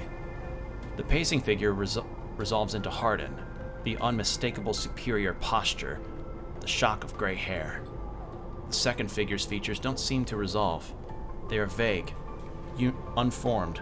A problem with the data, perhaps? You look closer. I need to drink some water before I continue.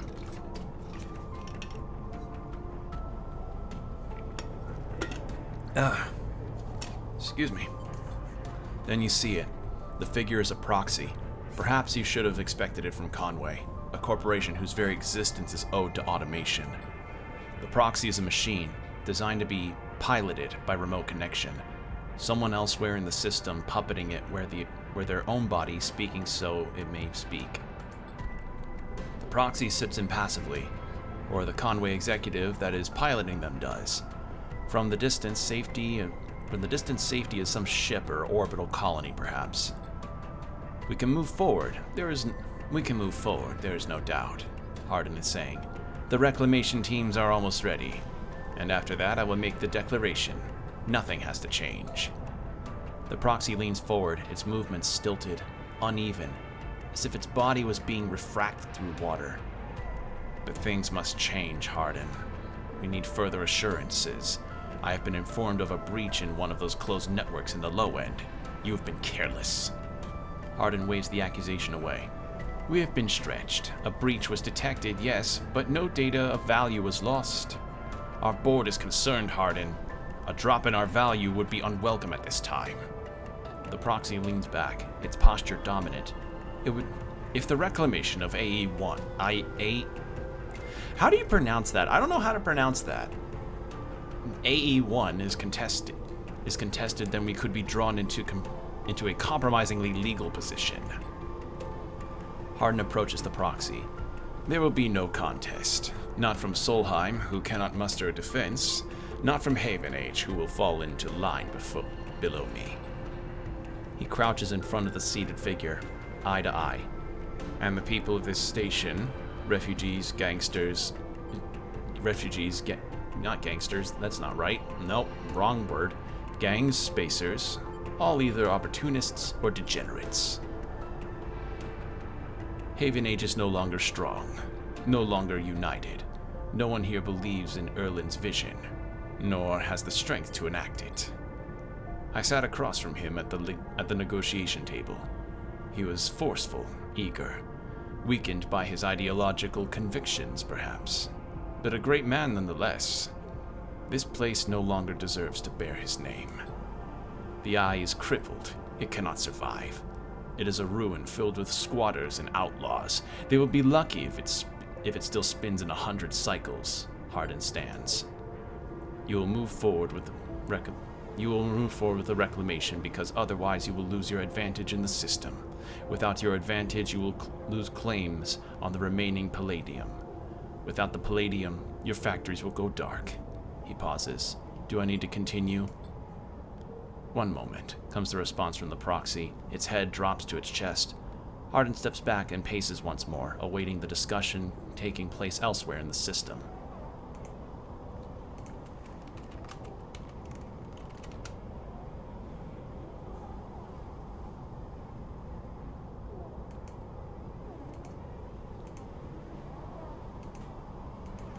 Sorry, I was checking something. You watch Hardin as he paces, as he considers his future. What goes on within a mind like that?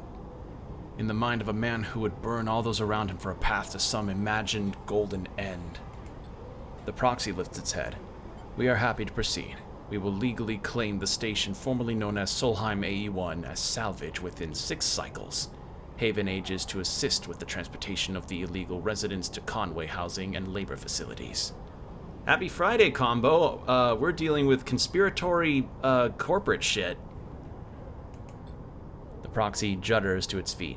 Conway will also claim 70% of the raw output of the reclamation process, after losses have been accounted for.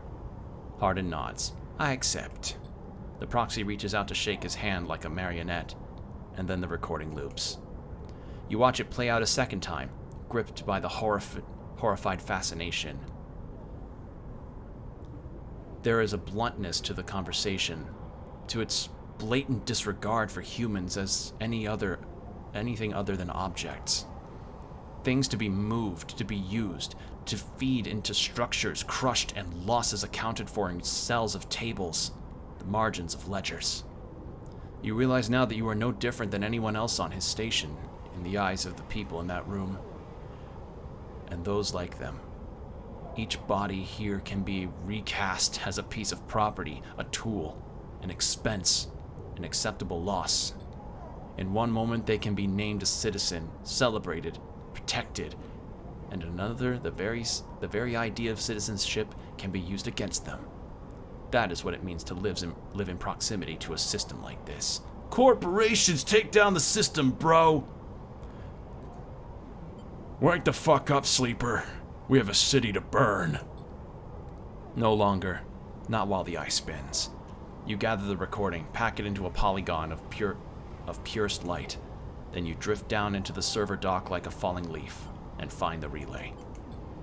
It only takes a second to place the polygon of data, that recording, into the relay system Fang prepared.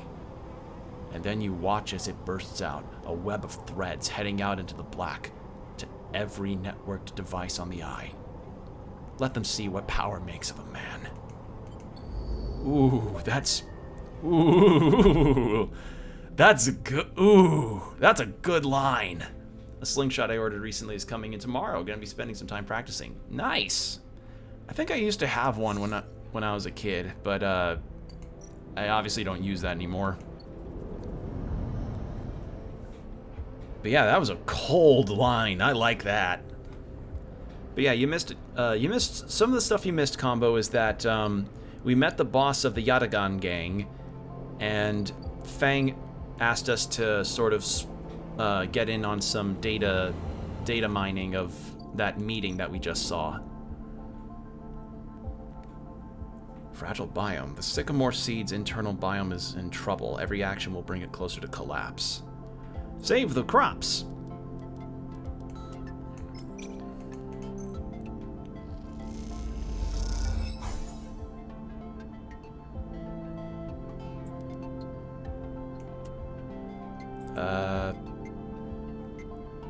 I guess we'll do this one. But yeah, I got to essentially also meet what feels like a Jesse Pinkman kind of character in this game. So that's also pretty neat.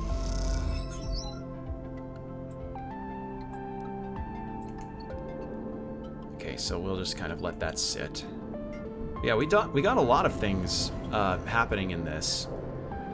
And I also learned that apparently there's some extra story parts that are around here.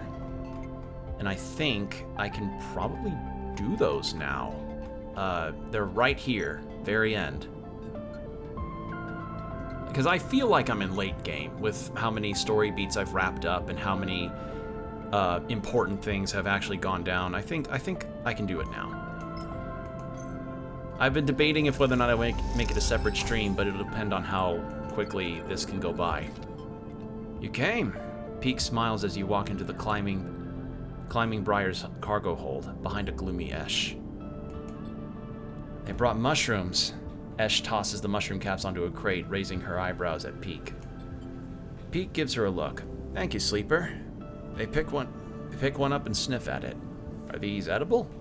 Try it. Peak squints at you and the mushroom, before delicately putting it back down. I'll wait. Oh, so did he say Ayo missed a sleeper or something? I think so. We essentially, with the whole gang storyline, it turns out that the corporation that, made is making the sleepers, made you, has been piloting the gang leader to record data on the prosthetic limbs that they put on their enforcers. So, like, say you're an enforcer for the Yatagans and you get a robot arm, you're essentially now a test dummy for SNARP without you knowing, because the leader is seeing your stuff with the arm, seeing what you're doing, be it like acting as a guard or keeping the peace in the area, and that data gets sent back to SNARP in the event of any failures, any successes, just any data. So I stopped that because people were being used by a corporation even though they were supposed to be separate. So, yeah. But yeah, this is a lot of storylines in this that are really good. We're not I know a friend who'd love this. He always talks about sci-fi stuff. I'll see if I can invite him over. This is really good. Like, I'm excited for whenever that second game comes out. This game is great. Like, it's really good. The writing's really good, and all the characters are nice and layered, and the character portraits, you're seeing it right now, dude. Alright. We're not so used to fresh produce. Ash is securing crates as she speaks, and doesn't look up. Hawthorne doesn't have much in the way of farming. They're an acquired taste. I'm sure the refugees will acquire it. Ash wipes off her hands on a rag. Most of them are from Ember's moons, so they are used to eating green and growing things. Not like us XPR roughnecks. XPR? Revolution. At any time that I ever, like, ask a question in a game like that, that's obviously meant to get more lore from a game, I always do the Solid Snake Revolution question thing. Or should I be doing that, or saying, did you just say nerd in the Raiden voice? Because my Raiden is way better than my Snake. It'd be better also if I hydrate.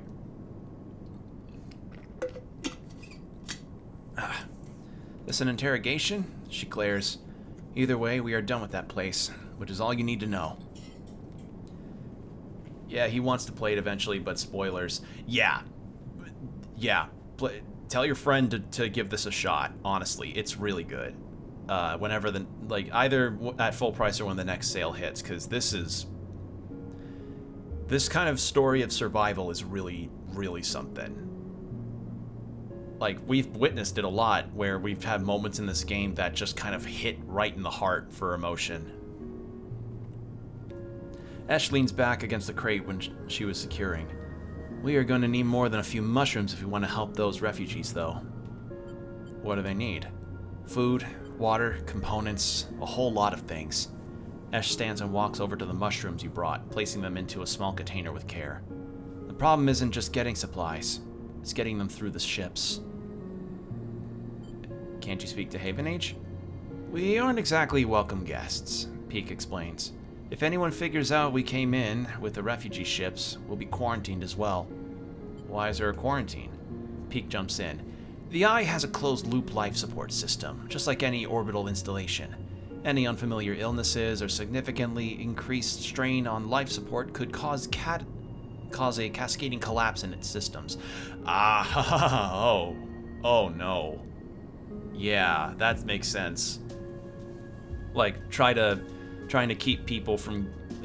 They've got a particular system here that's keeping people healthy, and any foreign bodies that come through could jeopardize it. Horribly so. Ash scoffs. Are we making excuses for these bureaucrats now? Peak turns. We are being realistic, Ash. But these people aren't an increased strain. They are living people.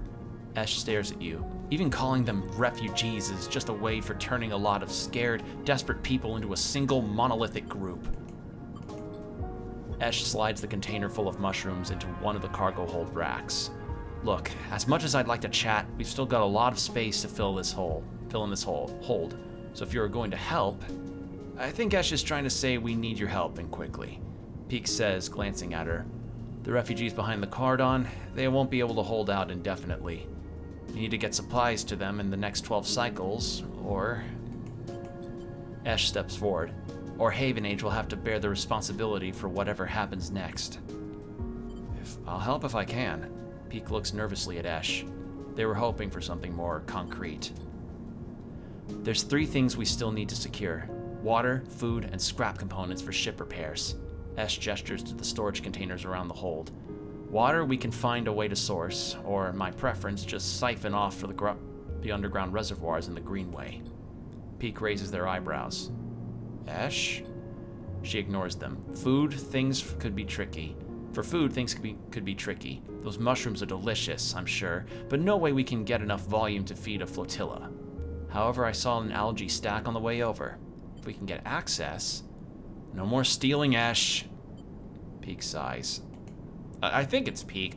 Again, the thing that I kind of want, but also would be fine without is voice acting to finally say, like, hey, how do you pronounce this name?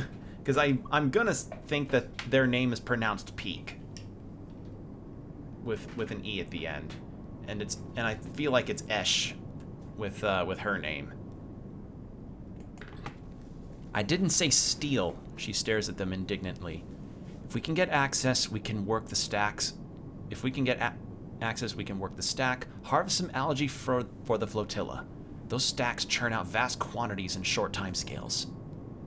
And the repair components? Peak asks tentatively.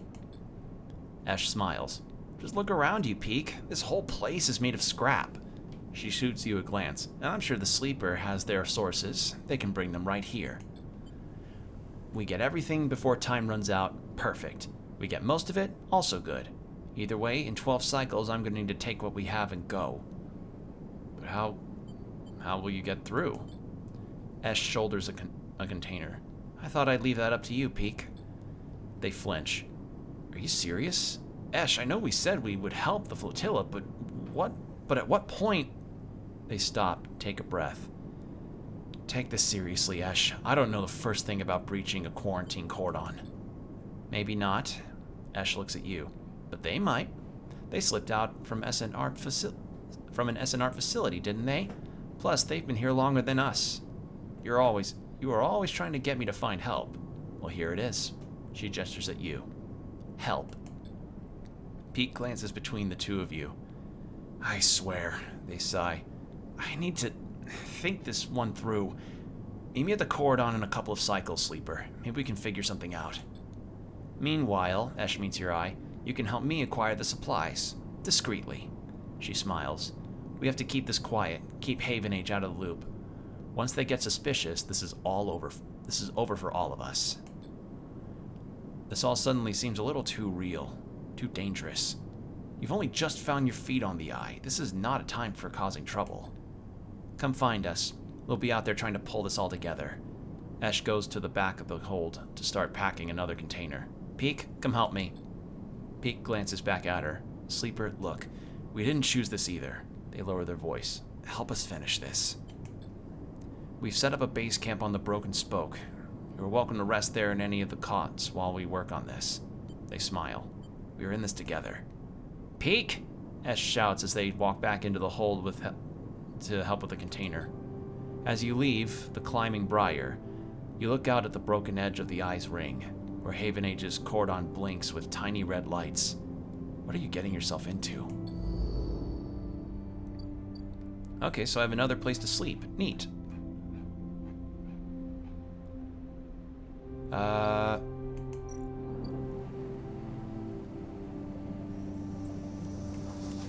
Yeah, I could get this.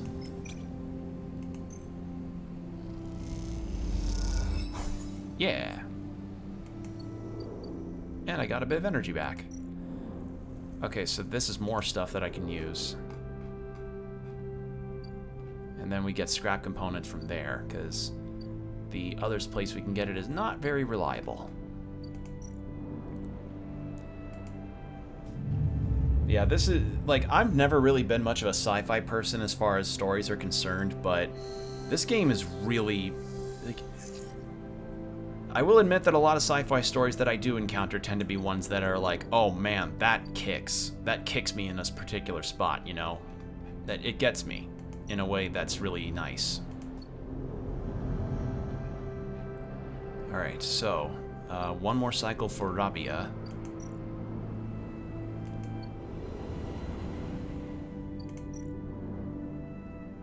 And then we can actually do this.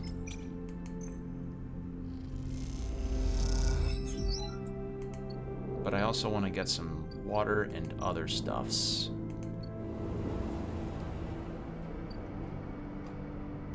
Oh wait, did I get another point? I did. I think I want to save up. So let's get some water. I'm not hacking the set. Actually,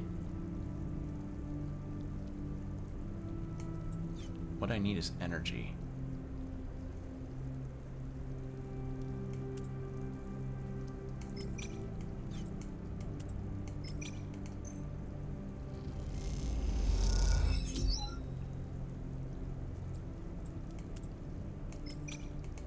Alright, that didn't help. Oh, that's to get the sensors off me. Oh, I'm stupid. Oops.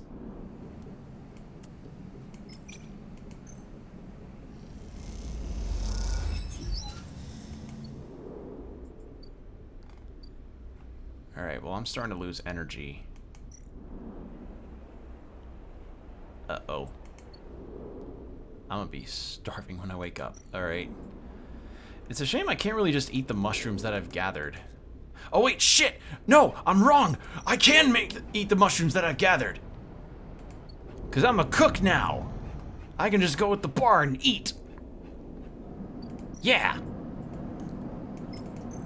Ha ha ha! Food! I know I usually eat at Emphasis Stall, but I didn't have the cryo for it. Alright, there. Then we end the cycle. Yeah.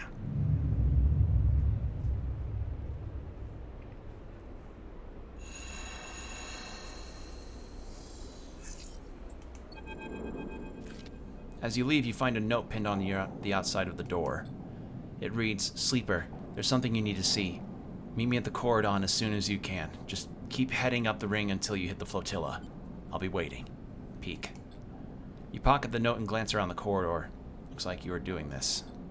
Time to make a plan.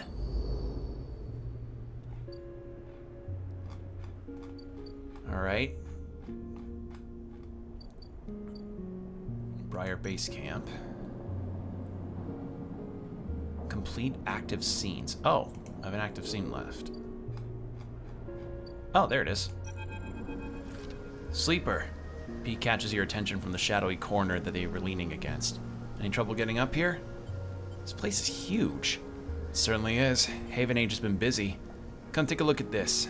They beckon you over to a nearby window which looks across the ruined ring of the ruined ring to the blinking red lights of this Haven Age cordon. The cordon's temporary structures, excuse me, I had a burp. A net of metal turrets meant to detect and dissuade any ships from entering or leaving the flotilla. Jut out of the black, and all around the tugs flit, securing them into place and tending to the red blinking drones that demark the quarantine. It's an impressive and worrying sight. So I'm guessing that flotilla is the quarantine spot. What do you think? Peek interrupts your thoughts. How would you get through? Create a distraction? It's not a bad idea, but what kind of distraction is big enough to get everyone to look away from a ship as big as the Briar? Peek squints at the red lights. Surely they'd spot and seize the ship. Peek turns away from the window and rubs their forehead. Ash has really wrapped us up in something here, hasn't she? The question is spoken under their breath, and they don't seem to expect an answer. The silence grows. Why are you helping the flotilla? Peek looks up. You don't think it's a worthy cause? I pause. We ran into them when we escaped Hawthorne. Ash insisted we investigate their distress signal. I'm not saying we shouldn't have. Peek stares out the window at the distant blinking lights of the arrived ships. It's just... Peek brushes back their hair. Forget it. Let's focus on the plan. They flash you an easy smile. It doesn't matter why. We're the ones who are going to help them. The way I see it, there are 3 parts to making it through that cordon. They gesture out the window at the strange structure. Deception, distraction, and speed. We'll need all of them for a clean passage through. Deception means tricking the cordon security into thinking that we are meant to be there. Maybe a tug escort would work. Anything that makes the Briar look official. Distraction, meanwhile, will be all about diverting attention so that no one looks too hard when what the Briar's doing. If we can create a gap in the cordon scanning and deterrent systems, that should be... Water? Wow, it's like the second I lose hydration, it's just... my ability to read just goes down. That should keep them busy. Finally, speed will make making sure the Briar is ready to roll. Perhaps we can do a little work on the ship to get her ready. Esh surely wouldn't mind. They lean back from the window. How does that sound? Risky. Well, they smile. Yes, there's always going to be risk. That's how this works. You've got to be on board with that. Peak looks down at their slate. 10 cycles left. They glance out the window at the cordon nervously. 10 cycles to gather supplies and prep this plan. It's tight. Very tight. Peak looks at you. If this goes wrong... Peak sighs. Just get out, okay? They squeeze your shoulder. I'll follow Esh anywhere, but you don't need to get dragged down with us. Okay. Good. Peak brightens a little. I don't need any more guilt than I already have. Let's get to it. Peak stretches. I'll tell Esh about the improvements to the Briar and the rest. Let's explore the cordon as best as we can and look for openings. I have no idea what guardian angel sent you to us, Sleeper. Peak smiles, but I'm very glad they did.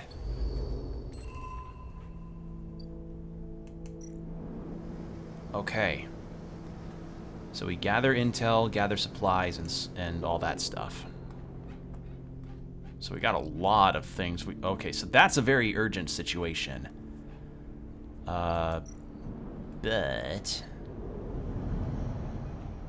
how's about we spend a little time with Bliss to help out with that? Actually, wait. A scene. Even before you enter the office, you can hear the sound of Rabia working the heavy bag. She is hammering it, the chain creaking as it shakes with each hit. She's been like this since... Sabine doesn't finish the sentence. They're sitting on a stool looking at the terminal in the corner, searching through the SNR data you pulled all those cycles ago. She okay? Just angry. We all are. But you have to remember, she knew Yannick for a long time. Sabine glances nervously at Rabia. What SNR did. Rabia stops punching, and in the silence you can hear her breathing hard. Sabine looks over at her, and you sense something between them. You realize you haven't seen them together since they tried to kill each other in the same unit. A lot has changed since then. They hooked him up like a puppet. Rabia hits the bag. Rigged that thing in his head so they could control him. Pushed the old Yannick out. I don't know why he let them in. Rabia throws a few more punches. But it's a lesson. Don't let them in. Another flurry. Yatagan shouldn't deal with corporations, and we never will again. She spits. She comes away from the bag. At least Yannick's death has been treated as natural. There's a chance we come back from this. Yet that Yatagan can hold on. There are opportunists trying to take control. Sabine turns to you. Yes, but now the connection has been broken. I've been looking at removing the trackers from the implants in Yatagan's enforcers. It's a significant job, but I think with time, I can do the surgeries. Rabia walks away from the bag towards the far side of the unit. Those surgeries will never happen if Yatagan collapses, she shouts back at Sabine. Clearly, this is a well-worn argument in this unit. Will Yatagan really collapse? I don't think so, no. Rabia doesn't either. They look over at her. At least not when she's calm. What I understand now is that Yatagan can be something if we want it to be. Something here from Essenarp. Something from the core worlds. All I saw was a gang.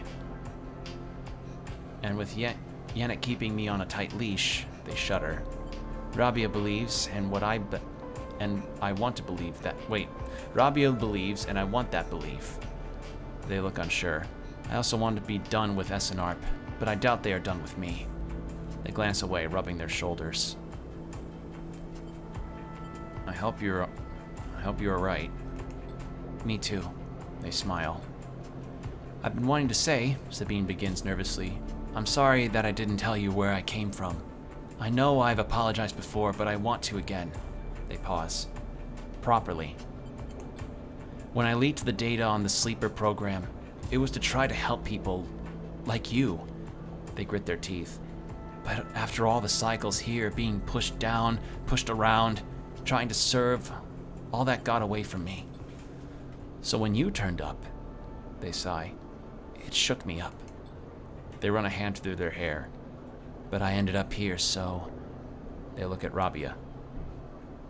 Of course. Oh, of course. They reach into a pocket and take out a handful of vials. These are the last of the case. You can have them. They drop them in your hands. After these last few, I don't know what we can do. With the SNR connection broken, they look down.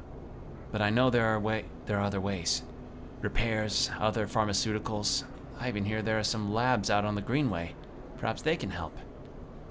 They meet your eye. I'm sorry I can't do more. Thank you for everything. They look away, their eyes bright with tears. Rabia crosses back to you both and sits behind Sabine. They look at each other, and you can't help but smile at the idea of them together. What are you two plotting? Rabia grins. Sabine laughs at the sound, and the sound is a welcome one. You watch the two of them teasing each other and smile. Later, when you leave, you take the handful of vials out of your pocket and look at them.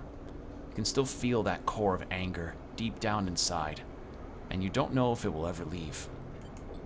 But SNR doesn't own you anymore. They can't, because this place, these people, own you. They are what make you get up every cycle. They are what keeps you breathing. You put the vials away and walk through the low end. Your senses tuned to every sight, every smell, and every sound, soaking it all in. Living. That was a good moment. Alright, Fang. I'm gonna hold off on you for a second. This game's filled with a lot of really good moments.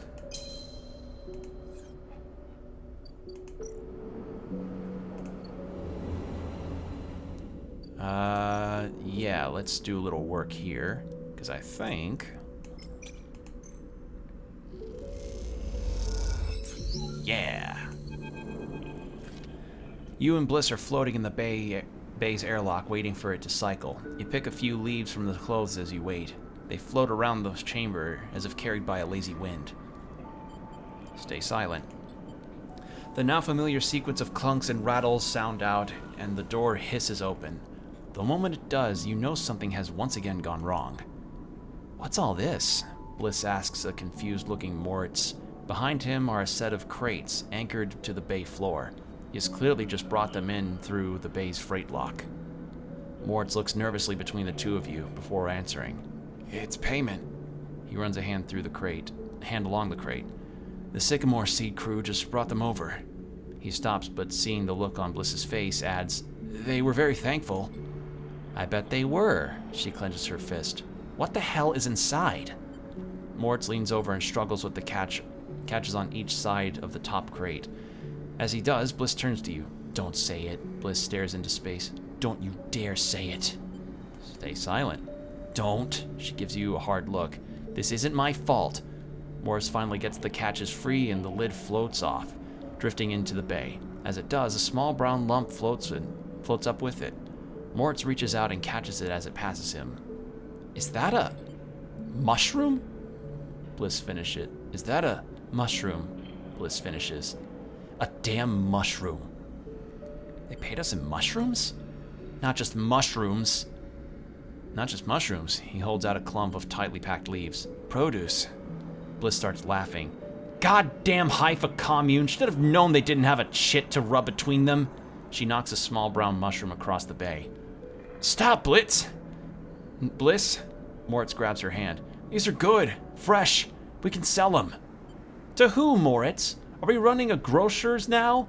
We need cryo, otherwise this whole bay will be shut down. We can't pay for parts with leafy greens. She waggles them in front of Moritz's face. I can use them. Bliss raises an eyebrow. What four-hole crates? Even you can't be that hungry. You can take a few, but the rest will sell. She smiles to herself.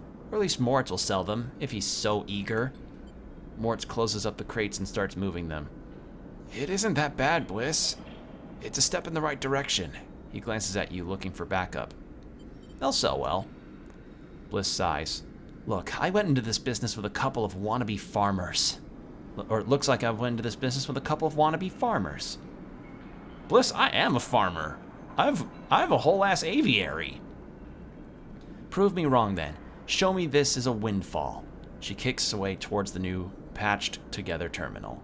Until then, I'll be working on how to keep this place open. Moritz mouths a thank you and goes back to moving the crates. You'd better be on your way too.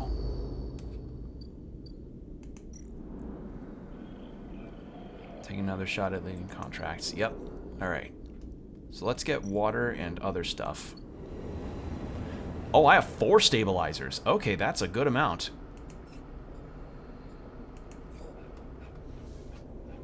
Let's do more of this and then we can talk to Fang.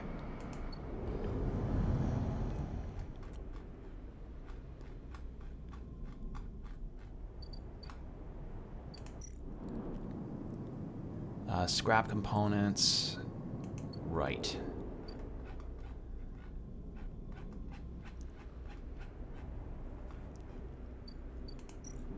Reservoir.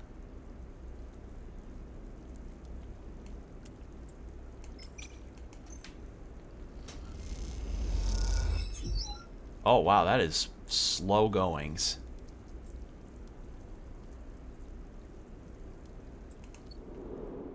And then we can do this negotiation, then we'll re-roll that 2.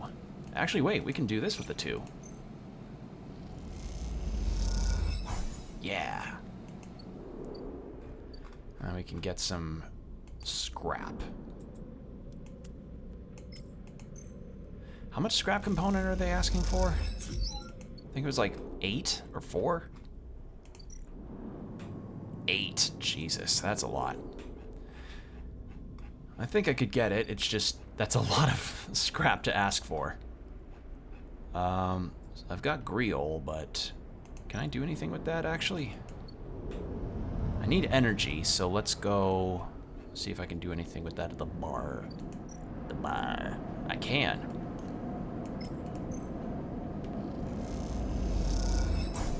Yeah, there we go.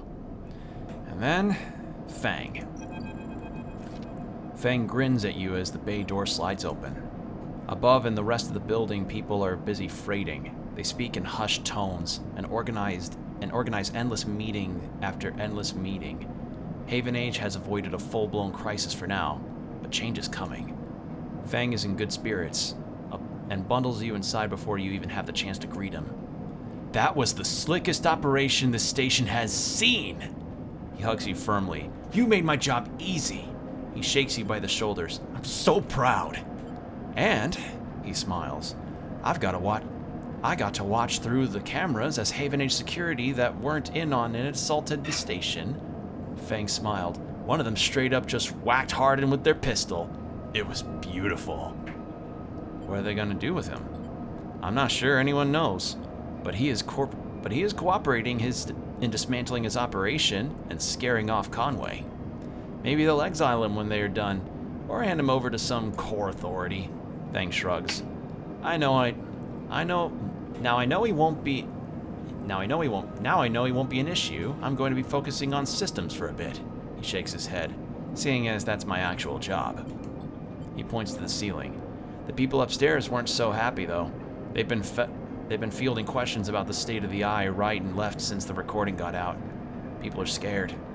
I'm not surprised. Yeah, this whole thing hasn't won me many fans in this administration, but I think in the end they'll agree that outing Hardin was worth it.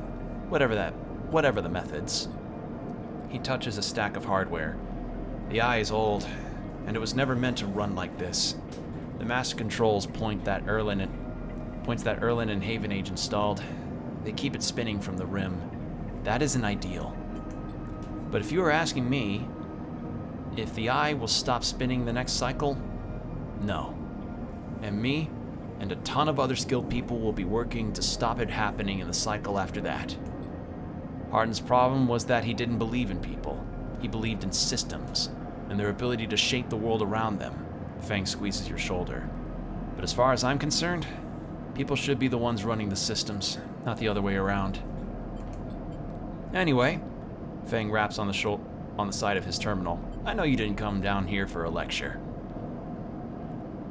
My tracker. I haven't forgotten. He produces a thumbnail drive. I managed to finish that code solution I showed you. It's a modified Ripper worm, one made to deactivate that tracker of yours. But in the time since I got back, I added something extra. That track of yours doesn't just show SNARP where you are, it transmits data about the state of your body, your current condition. My worm won't just deactivate it. It'll edit that data to tell SNARP your body is irreparably damaged. DNR. Do not receive. He grins widely. Pretty smart, right? That's perfect. Just slide it already. You take the drive and hold it in your hand. You close your eyes and open your access ports. Take down your defenses. The worm immediately enters your closed network. It whips through it, taking things with it as it goes. The moment they are gone, you forget they were even there. They just blink out of existence. A second later, it is done. You open your eyes. How do you feel? Asks Fang, a little nervously. Same. Give it time. He pats you on the shoulder and looks at his terminal screen. The logs tell me it worked, so feel it or not, you are free. Fang lets the word free hang in the air a little before he continues. Seems like it might be finally time for a celebration. Fang wraps his arm around you. Jenna still owes us those drinks. He laughs and you join him, and later, when you leave, you feel deeply thankful for having such a friend. As you walk away from the building, you look up at the wide curve of the eye, up at the hub and the other rim beyond it. The whole thing twinkles with lights, and it seems impossible to see it as anything other than breathtakingly beautiful. It feels, in that moment, like something eternal. That doesn't mean it can or even should last forever, or that it will ever change, fade, or decay. It simply means that in this moment, this place has a future, and it is one that you know deeply and truly is worth protecting. And that's the end of Fang's story. That was the longest running story I think we've had in the game. Wow.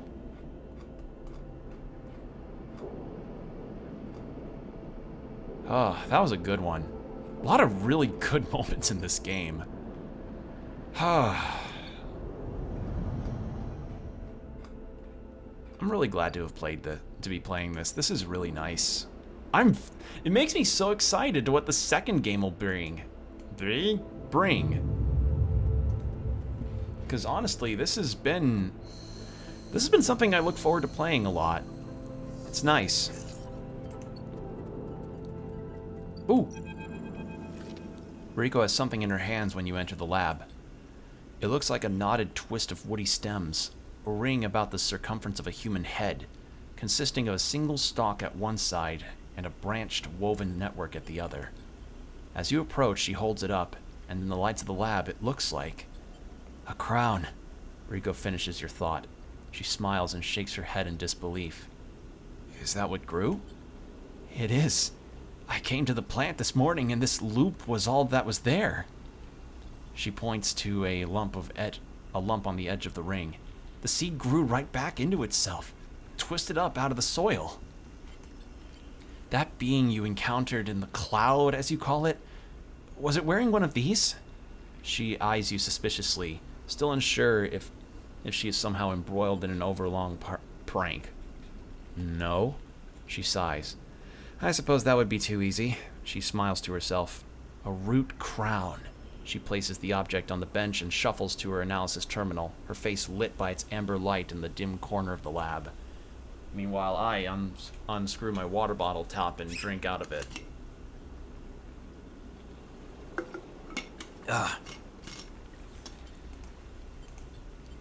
Well, it isn't exactly a plant anyway, not from what I can tell. She gives you a serious look. No leaves, no chloroplasts, just a series of filaments encased in cellulose walls. How did it grow? It seems the seed contained everything it needed. A self-contained entity, nonetheless. She beckons you over. But that isn't the good part. Look at this. You see a cross-section scan of the crown, its layers of plant-like structures on full view until you reach the center. There, instead of a xylem, a phloem for transporting nutrients, something branched and woven glistens. Are those wires? She laughs. I'm not sure whether to say yes or no here. These are not wires like those in an electrical system. No, they are filaments of a conductive material, So, yes? She leans closer to the screen. But you see those branches? They remind me of dendrites, of neurons. She rubs her eyes, which is frankly ridiculous. You look back at the crown on the table as Rico fusses over the scans, and you suddenly realize what it reminds you of. You remember signing the forms, the walk to the sleeper tanks, the cold metal floor, then you remember the crown they fitted you with. The branching structure of wires and pads. No, not a crown. They called it an interface. The tool of your emulation, your transference from neurons to electrons. An interface. That is your gift from the gardener. You turn back to Rico. It's an interface. Rico looks at you puzzled. Something clicks in her mind. Perhaps something she learned from the sleeper she had helped all those cycles ago. She starts talking, partly to you, partly to herself. If the club heads were made for you, then this too could be made for you. For your frame. She shuffles over quickly to the interface. A word that has stuck to this strange branched object quickly in your mind. You are right. That entity. It is the entity I have been looking for. She shuffles quickly to the crown. They are the entity which is controlling the Greenway, which has been maintaining it, supporting it, and has been guiding it for all these decades. She stops to catch her breath. They want to talk with you. Rico leads you to a seat. I will be here, Sleeper. If something happens, if you wish me to remove the crown, the interface, just squeeze. She grips your hand tightly. You meet her eyes, clouded with age, but bright with the thrill of new discoveries. Then she places the interface on your head, and everything blinks out. Back into the river, back into the dark flow. But something is different now. You are no longer pushed, no longer blocked and buffeted by the storm. Instead, it flows around you. You move and it parts, letting you pass. Something else resists, but it gives easily enough. You look back and see your body. You have to leave it behind. Somewhere, Rico's voice is talking to you, asking you questions. Okay, so this is where you met Killer? No, this is where I met Gardener. We already dealt with Killer. Gardener is in the Greenway and essentially has been the sort of enigmatic force that has been making the Greenway biome adapt to whoever is living in it. It's actually how I have so many stabilizers, or how I'm able to get stabilizers without paying a shit ton of money now. So, yeah, this is a different entity, and you'll see them in a moment. It's excited, eager, desperate to know what lies on the other side, what the entity has to say to you. You realize how long she has waited for this moment, for the moment of meeting between the inhabitants of the Greenway and its protector, and yet she is still on the outside. This is the Gardener. You shake off the sadness. You will be her eyes. Then you see the figure. Gardener, out in the storm. Planting. Nice. I know, right? Look at this thing. I think I follow the artist on Twitter. Their art is incredible. I forget the exact... Hold on, who's the artist for this again? Citizen Sleeper Character Designer. Guillaume Siling. Singling? Yeah. So, yeah. Let me actually... Oh, they have books out! Ooh. Ooh. Yeah, go... Let's see. Blacky-san is what they go by on Instagram. I think they have a Twitter as well. But I recommend you look at his art, because his art is just... It's so good. It's got... it's the same rich level of detail, but weirdly... I don't know. I don't know how to put it. It's just... There's no... Okay. Guy Noir Guinoir is how you pronounce is how you spell it out on Twitter. Please go look at his stuff. His art is fucking fantastic. Love the art in this game. It's so good. I'm gonna take a drink of water, then I'll keep reading. Give me a second. It takes less than a moment to reach them. You have never felt so free. This is how Navigator must have felt, released from their prison. This, you think, is what it feels like to be in the place you were built to inhabit. Gardener doesn't turn as you approach. They go on planting, but their voice whispers in the waters like a sharply rising current. You grew the gift. Their speech hisses around you. Good. I'm glad. I wanted to meet you. And we are the same. Both eager shoots, seeking each other, seeking one another. How does it feel to be free of your seed? They stoop to plant again. Good. That is good. They press a seed into the loamy depths. There was some disagreement, continues the gardener, as if you were picking up on a long-held conversation with the others. They felt you were a danger, but they are always cautious, especially the fungi. They like old loam. They like old loam, knows, wide and stable networks. The fungi were cautious? Mostly, yes, although there are many among their number who favor short growth cycles, thick nutrient veins, and sudden shifts. He gestures out into the storm, and though you cannot see them, you feel presences all around, sensing this audience with great interest. After all, they understood that it was I who made them their crowns, and without them they would not have joined the chorus. So they see that it is only fair that you get your chance to join too. You made more crowns? I made them all. Gardener moves away a little, looking for another planting spot. It was so lonely here, that before long I found them, and began to let them in. This is the sleeper. This is the sleeper that Rico was talking about, I think. Gardener stoops again. We are millions, and we grow. I hope you understand. I am unused to speaking to your kind. It has been many cycles since my last conversation. I think it was with Chief Executive Trellick himself. You look around and you see it. Every growing thing, every non-human being in the Greenway is here. They are networked, connected, branched, and linked by this strange being, this artifact of the old station. The impossible dream of a senile farm administration, AI, a living network. You could dissolve here, you realize, free of that decaying body. You wouldn't need to be a person. Why would you, among all these other minds? You turn away from Gardner for a moment and look back at your body. A tiny hairline thread connects it to you. You hear Rico's voice again, still asking, still checking in. Are you okay, Sleeper? What are they saying, Sleeper? Are you still there, Sleeper? Something in you sighs, a long sigh.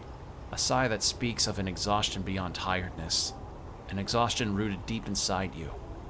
It stems from the effort of answering questions, of answering problems, of getting up and breathing each cycle. But something else resists the sigh. A yearning. A sense of distance, a desire to squeeze that hand that holds you for its warmth, its blood, its complexity.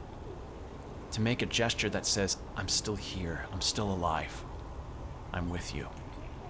The two ideas spin within you, making you nauseous.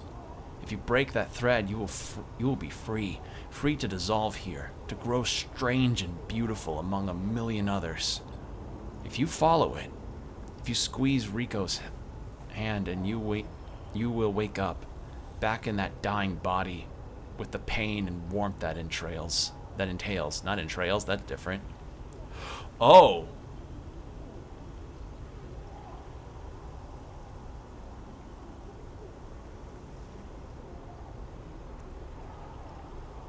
I still have some unresolved business. And I feel like if I break the thread, it's game over. I'm gonna follow the thread. This would end the game? I don't know. I have no idea.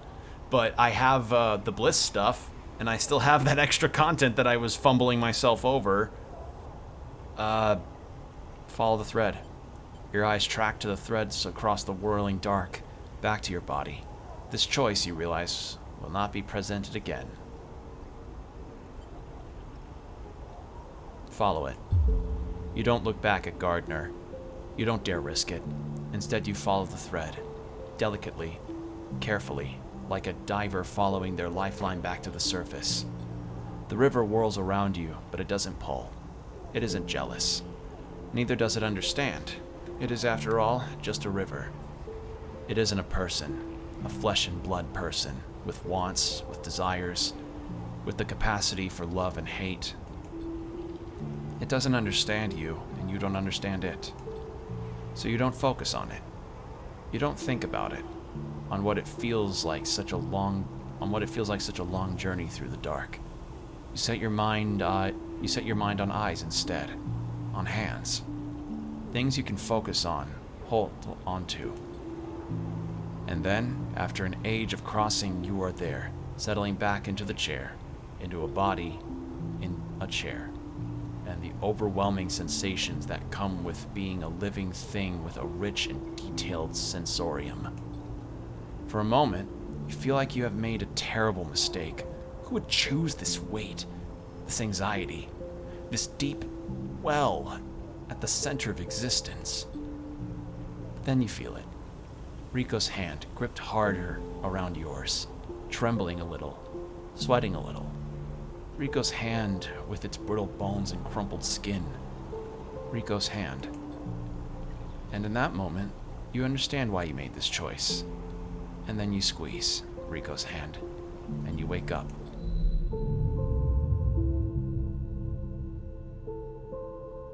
Oh. That was the end of the game. Oops. Well, that was an oopsie. That turned out to be it. Huh. So I still had 2 threads left, I guess. Wow. I wonder what happens if you say yes to stay with the gardener. Well, Combo, you were right. That did end the game. I thought I'd have more time, but I guess not. Well,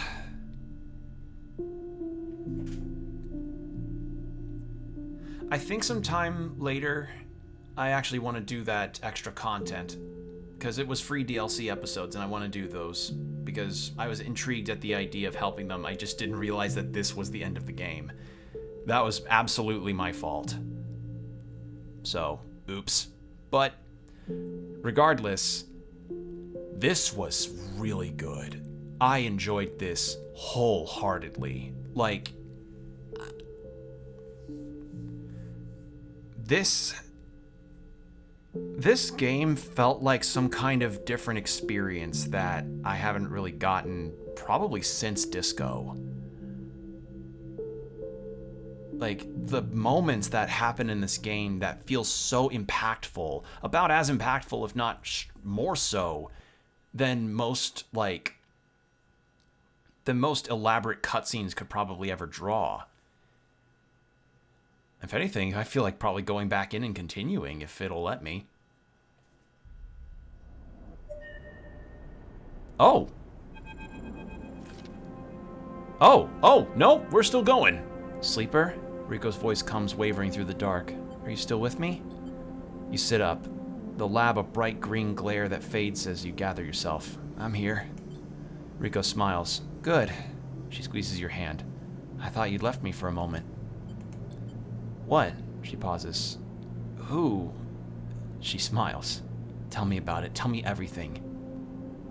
Tell her the truth. You tell Rico everything. You tell her about the gardener, that strange farm administrator AI that has grown to be so much more. About the chorus, that impossible configuration of networked plants. And finally about the choice the gardener offered you. She listens attentively, but her responses are hard to read. and you wonder if she might have made a different decision had she been in your place. Thank you, Sleeper, for telling me. I know it isn't easy to say such things. People so often do not wish to hear strange truths. She looks away. And thank you for returning to me, though I know you had your own reasons.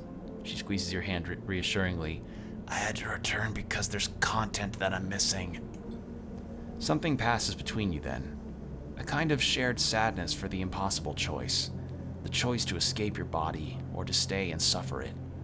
Her smile is warm and generous, and whatever the wisdom of your choice, you're glad to feel welcome in this moment, in this place. Then suddenly, she stands and walks a little away, as if trying to escape an unpleasant thought. You worry that she knows all too well what it takes to make a choice like you did. Rico sighs. So, Sleeper, do you plan to stay in the commune with us? I plan to. I'm glad to hear it. Rico crosses back over to you and takes one of your hands in both of hers. Haifa needs new blood if it wants to survive, and... She squeezes. You are a good friend. Feelings mutual. Don't let me keep you. Rico waves you away and limps back to her terminal. As she does, you notice the crown in her hand. She places it on the bench with great care. You can't help but feel a little curious about what she intends to do with it. Then you are out, breathing the air of the Greenway, fresh as a spring morning. The dappled light makes a patchwork of the greening landscape, and you walk into it, sensing the movements of the gardener's chorus all around. And you are glad to be here, in this strange and beautiful place a little longer. Oh, God. Oh, this game. So, I'm gonna keep going because I could actually do the side content now, and I'm going to. I imagine maybe the game will end once I run out of stabilizers, which I may not, considering, you know, the stuff that I've got, but fuck, that was so good. That was excellent. Good night, Combo. Thanks for dropping in. Oh, man. Alright, let's get some more scrap for the people.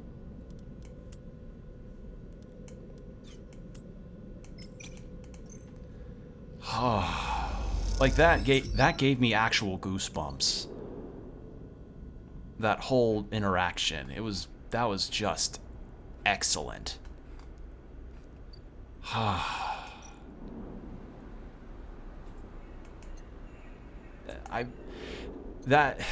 That was great.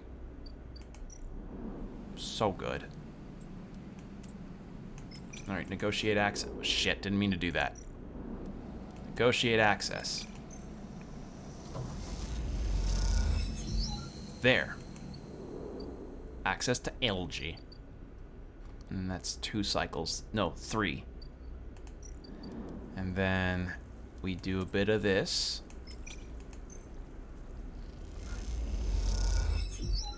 Yeah. And then a few cycles to get the next job for Bliss, and wasn't there a ship that came by that I could buy scrap from? I don't think so. I didn't realize I could keep the scrap component stuff would be super useful like that. I thought it'd just be a one and done thing. I was completely wrong. What a... God, honestly, if the game just completely ended there and got me back to the title screen, that would have... Like, threads of plot notwithstanding, I would have been like, man, that hits different. And to think I can just get unlimited stabilizers so long as I keep the aviary stuff in. But I think I just want to ride this out and see, like, getting at least the Flotilla and Bliss stuff done, because those are the only plot threads remaining.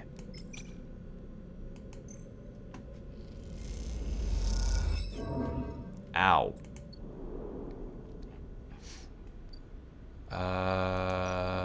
Shit, I could have used the commune. I'm dumb.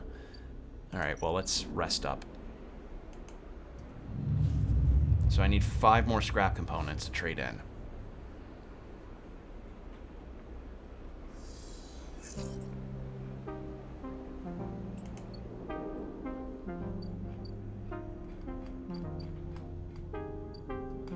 Alright, well, let's get some energy back.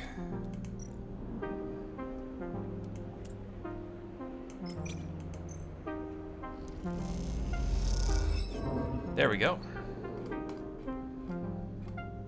And then I'll use a stabilizer to get some health back.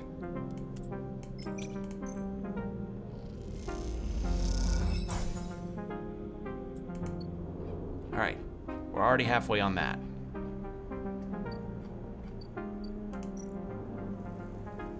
And then we can do this. Sweet. Alright, so before I end the cycle, I actually need to use the restroom again, so if you all will pardon me for a moment, I'll be right back.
And I'm back. Thank you for your patience.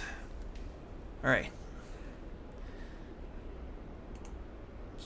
Got the thing back up on OBS. Come on.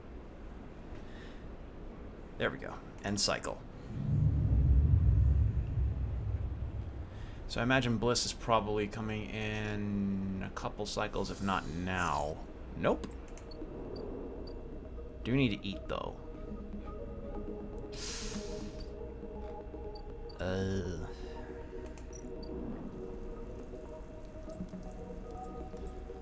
I can just get some Griol caps.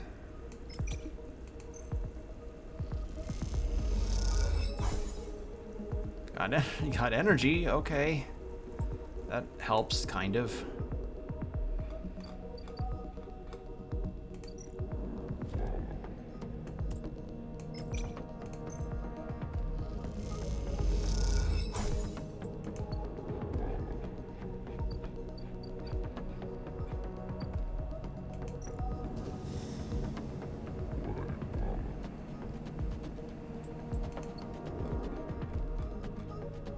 Alright, let's get energy back.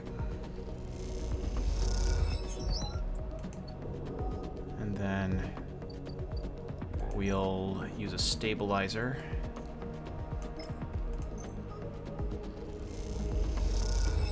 There.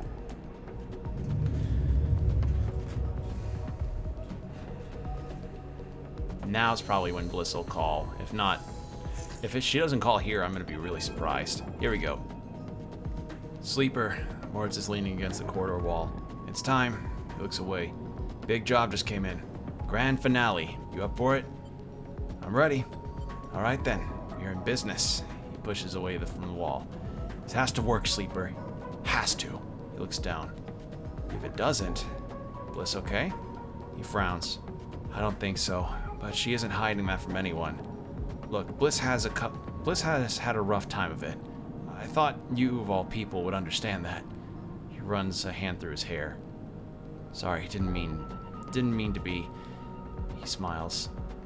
Bliss is a good one. She gave me a chance. I owe her. He straightens up. I know you have your own things going on, Sleeper. We all do. But the Bane needs someone. Bliss needs someone.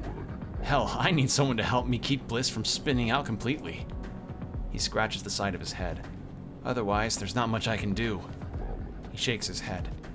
And I would hate not to pay back my debts. Mort stretches. I've got to get back. Excuse me, had a hiccup. I'm out. See you up there. Alright.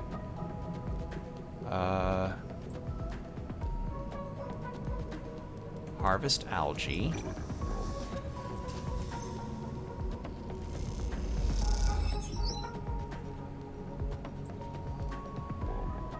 So I have to end up doing 2 rolls to try and accelerate the growth. Interesting.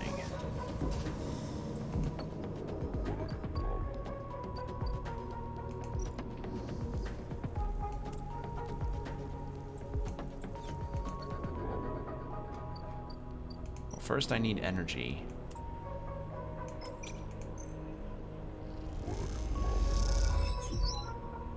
There.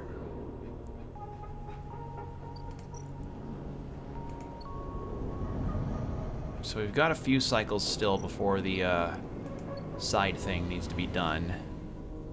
Oh, that is a big job.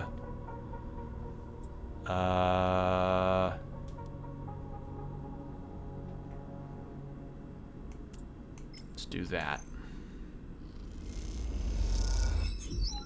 Oh, that does take a bit. Alright. Keep that, actually.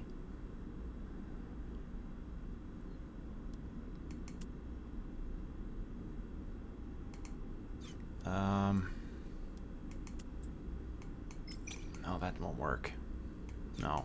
No. I'm coming back here with more rolls.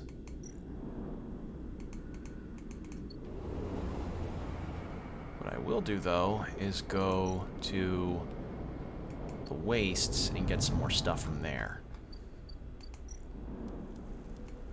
Let's get this. Siphon some more water.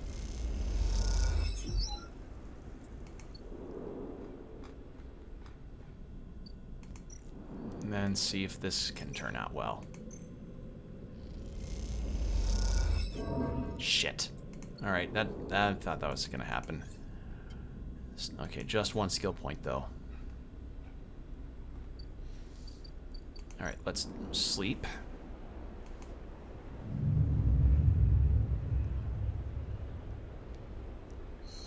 Yeah, this may actually be the finale stream because of the very, very present situation that we're in with all of this. I don't mind it. This is actually really cool. I like this. It's just a nice bite-sized sci-fi tale.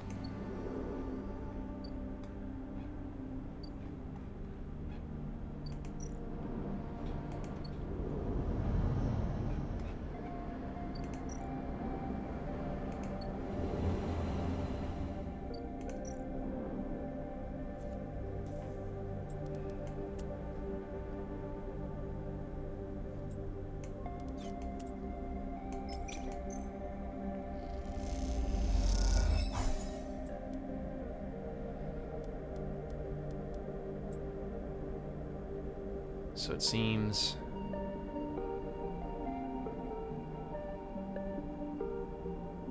Oh, I have to get this done quick. And this is less cycles than the other thing. God damn it, both of these are urgent. I'm gonna do the scrap one and the water one. And then I'll re-roll this too and then come back here.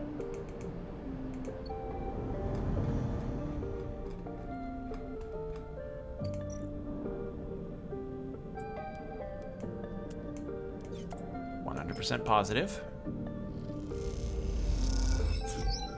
Good.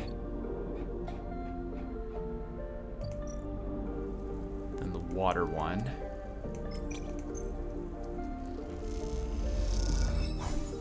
Alright, they're getting suspicious. And we'll re-roll this. Yeah, good. So then we'll head up and then do another roll with that.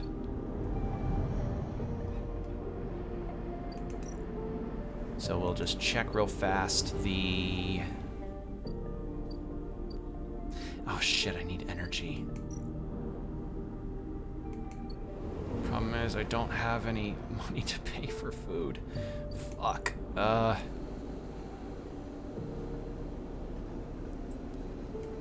Screw it. This is the one roll time I'll use a non... I just need the extra boost.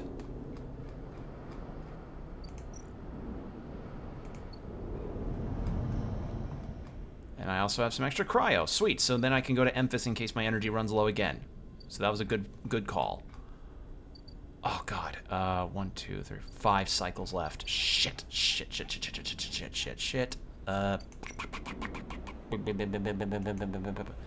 God, both are so urgent.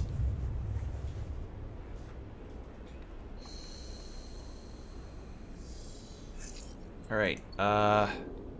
Now. Just need 2 more scraps.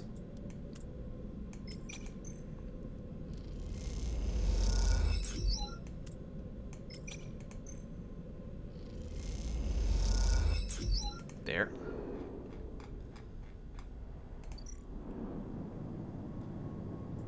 You take this.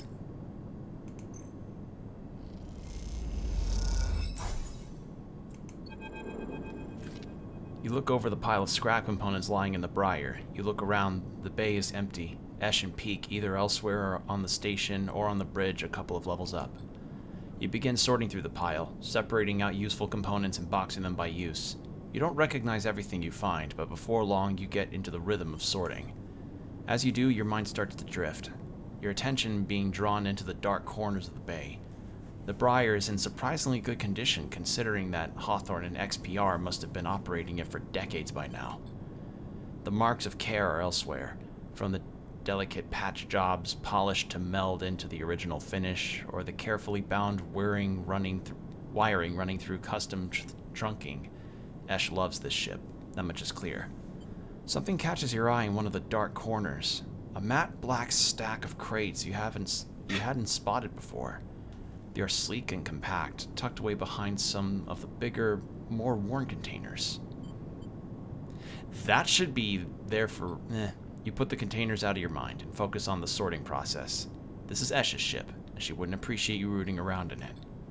You hear a hiss and Esh comes through the bay's lock. She barely registers your presence, nodding at you as she passes. Sleeper? She busies herself with some task at the back of the bay. Finish the job. With Esh in the bay as well, the atmosphere shifts, and you suddenly feel watched. You quickly finish up the sorting and slip out, waving goodbye to turn her back as you do. Alright, so that's done. So the water thing is almost there.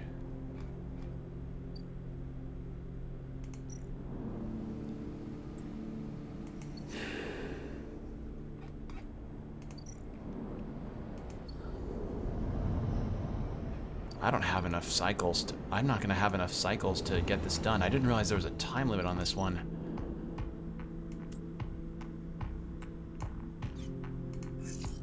Better.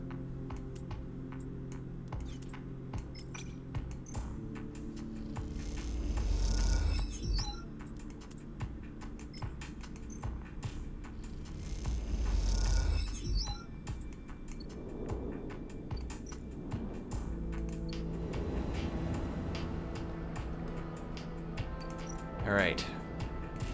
So then tomorrow in this cycle we'll get some Emphas food. And then I'm going to top myself off on the stabilizer. I realize it's a bit earlier than I have been, but I want to have as many rolls as I can to get this done.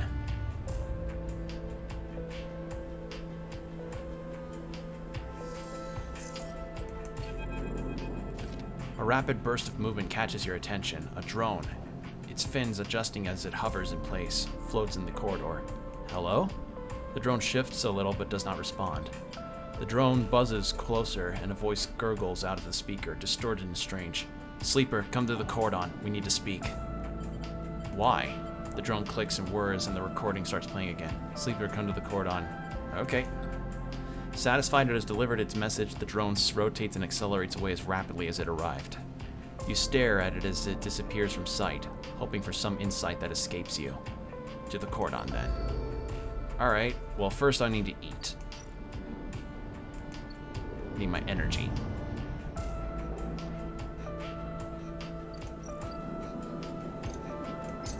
Thank God for that discount. There.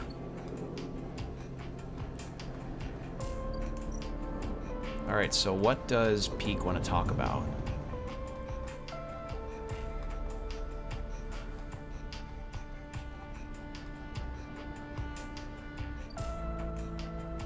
Wait. Is this going to be a point of no return? Maybe I should spend all my rolls first and then come back here. Yeah, let's do that. My instincts are telling me something here. Cross the rim. Keep going with these jobs.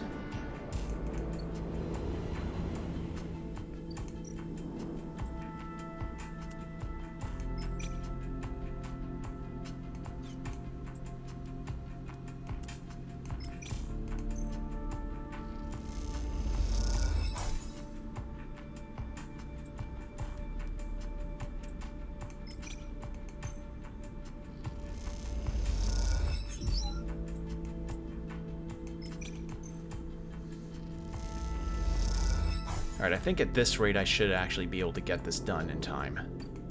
I did, like a Dumbo, accidentally use up a bit of energy there, but I can do this and then get some more scrap components to sell, and then I'll have some cryo to use for Emphasis stall.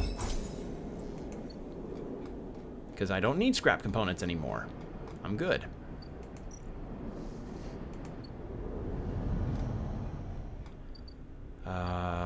Reservoir.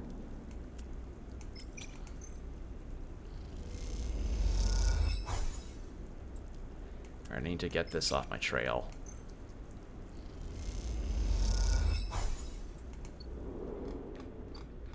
Alright. Who wants to speak? As you enter the passage that leads you through the cordon, a flash of movement catches your eye. The drone. It stops to make sure you've seen it, and then filts into a side passage leading to a set of narrow stairs. Or flits, not filts, flits. You climb up through a dark shaft, the drone stopping at each landing to check you are following. Despite its lack of expression, there's something overbearing about the way the drone waits, impatiently realigning its fins in sequence. After a long climb, you come out onto an observation platform. The cordon and the vast ramshackle refuge ships beyond fill your vision. The scale seems impossible, and immediately you feel small and naive for even thinking you could affect this situation. Something shifts nearby. The drone again? A woman is standing at the window at the edge of your vision.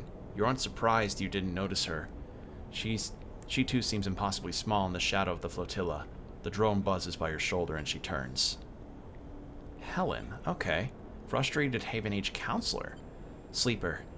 Sorry for all the cloak and dagger nonsense. She nods at the drone. But I have never regretted being cautious. She smiles a tight smile and holds out a hand. I'm Helen. The tight smile holds, but the drone keeps its single eye fixed on you. The effect is a little unnerving.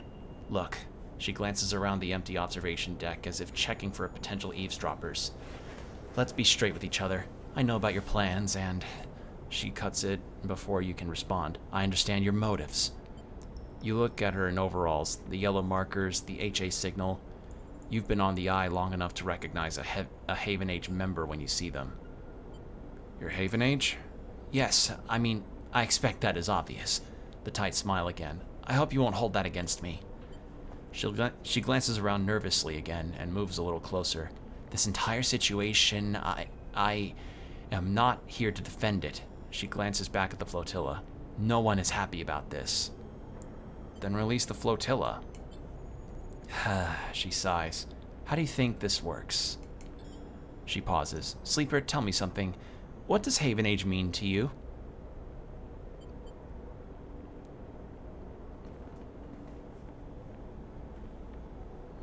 A work in progress.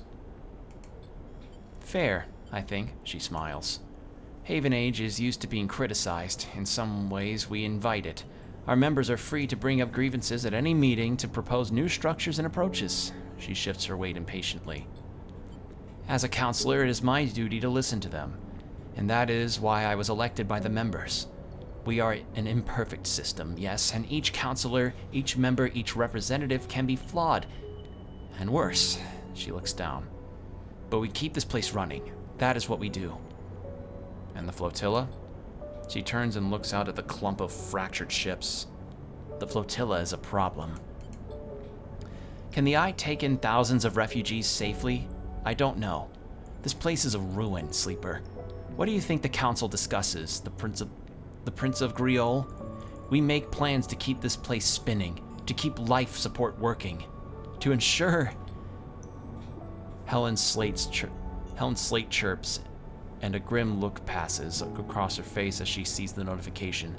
She looks tired, the screen light casting her rigid expression in a pale glow. Sleeper, I didn't bring you here to explain how Haven Age works. I came to talk about your plan to cross the cordon, breaching the quarantine, and supply the flotilla. She looks directly at you. Stay silent. I know you think you are helping the flotilla, but you cannot do this. Right now, halfway along the ring, one of a countless series of debates are being held. These debates are to evaluate the potential harm that could cause the refugees of the flotilla... caused if the refugees are left to enter the station. These debates are at a standstill. Helen walks to the window. Too many in the Haven Age Council think of the flotilla as a threat. After recent events, a hardline group has emerged. Protective, selfish. They seek only to benefit the members. In their mind, the flotilla is a danger to life on the Eye. If you are caught crossing the cordon and breaching the quarantine, it will only strengthen the hardline counselor's case. Criminals who stole a ship from XPR undermining the security of the station? She shakes her head. It's exactly what they want. So what? She looks at you coldly. So what?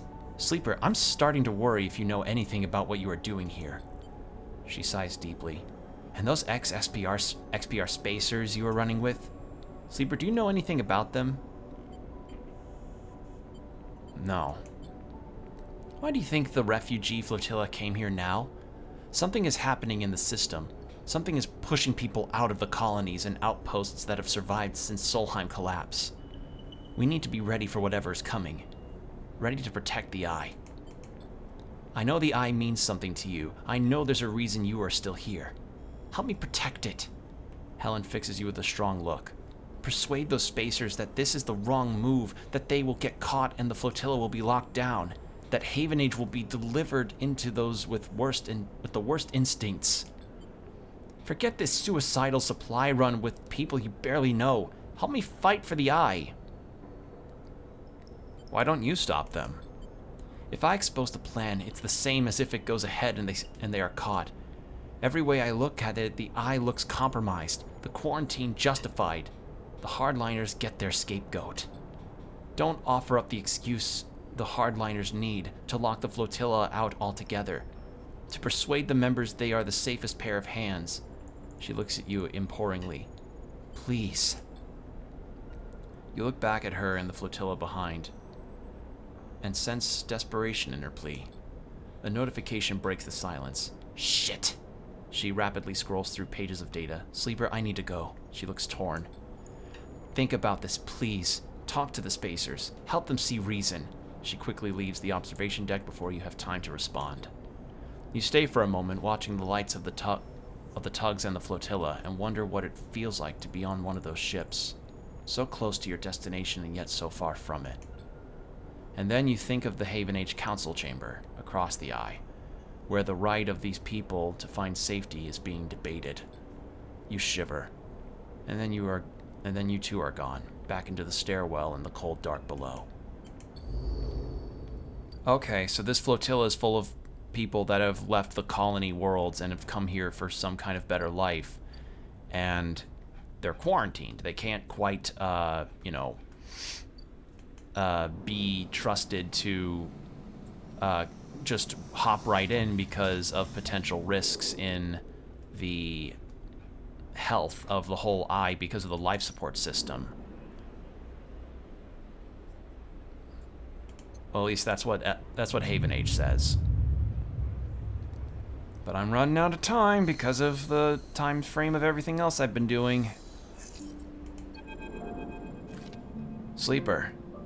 Peak is waiting for you when you leave, but they look different. Pale. Drawn out. You need to come up to the Briar. Now. They don't meet your eye. What's happened? Not here. Peak hisses. Come to the ship. We'll be waiting. Peak walks away. Don't take long. And with that, they disappear around the corner, leaving you anxious and confused. Oh, wait. Oh, the water thing's all gone. Uh-oh. Did I wait too long? Well, first I need to eat. Emphis, you're my comfort. You are my comfort zone in all this. Thank you, Emphis.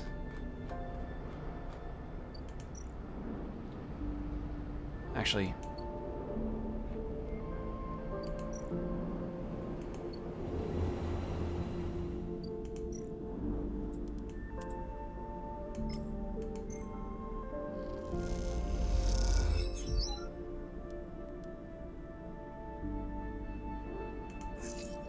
there we go. Another 6. And then a 5. That'll round it out. Boom. Dunzo. The atmosphere in the airlock is euphoric. You and Bliss keep grinning at each other like idiots. Exhausted, blinded, sore and aching idiots. Sleeper, that was incredible. She punches you on the arm. I never thought we were going to make it. Those idiots tangled the whole thing up like nothing I've ever seen. We make a good team. Bliss smiles a winning smile. As the lock's inner doors clunks open, Moritz gives a rare whoop. He looks exhausted too, and for good reason. Moritz has been one of the ferrying tools and parts back and forth from the ship.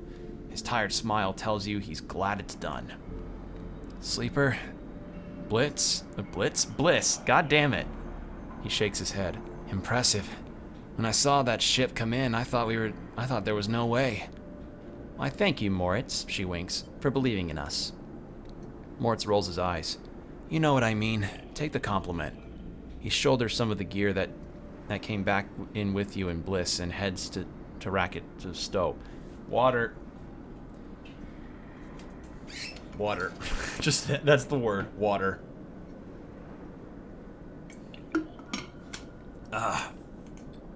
Bliss turns to you.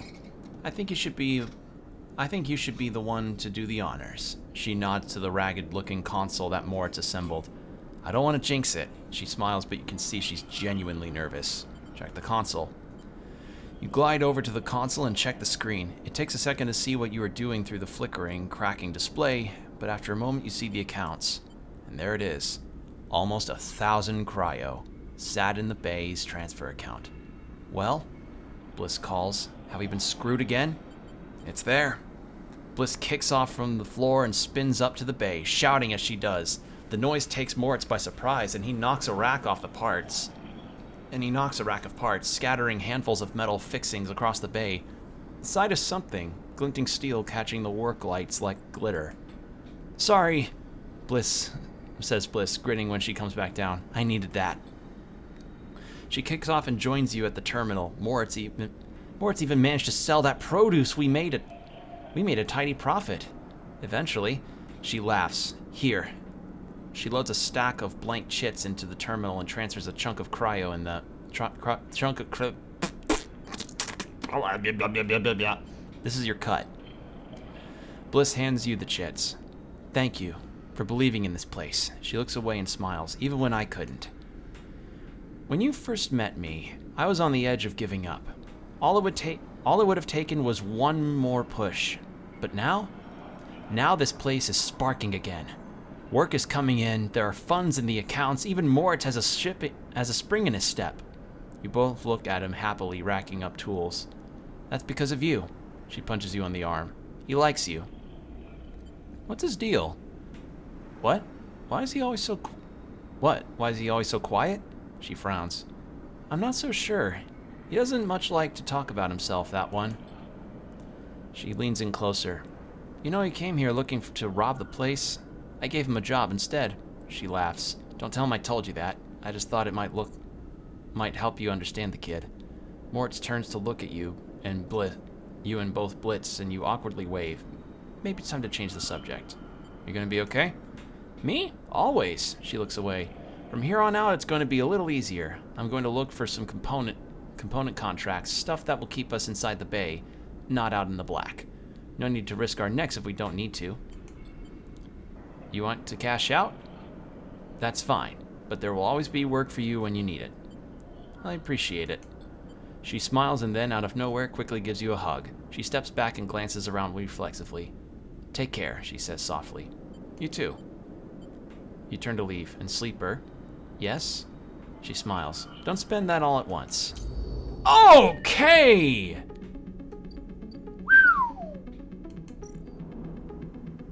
Oh, yeah, that's... okay. Well, shit, I can eat again.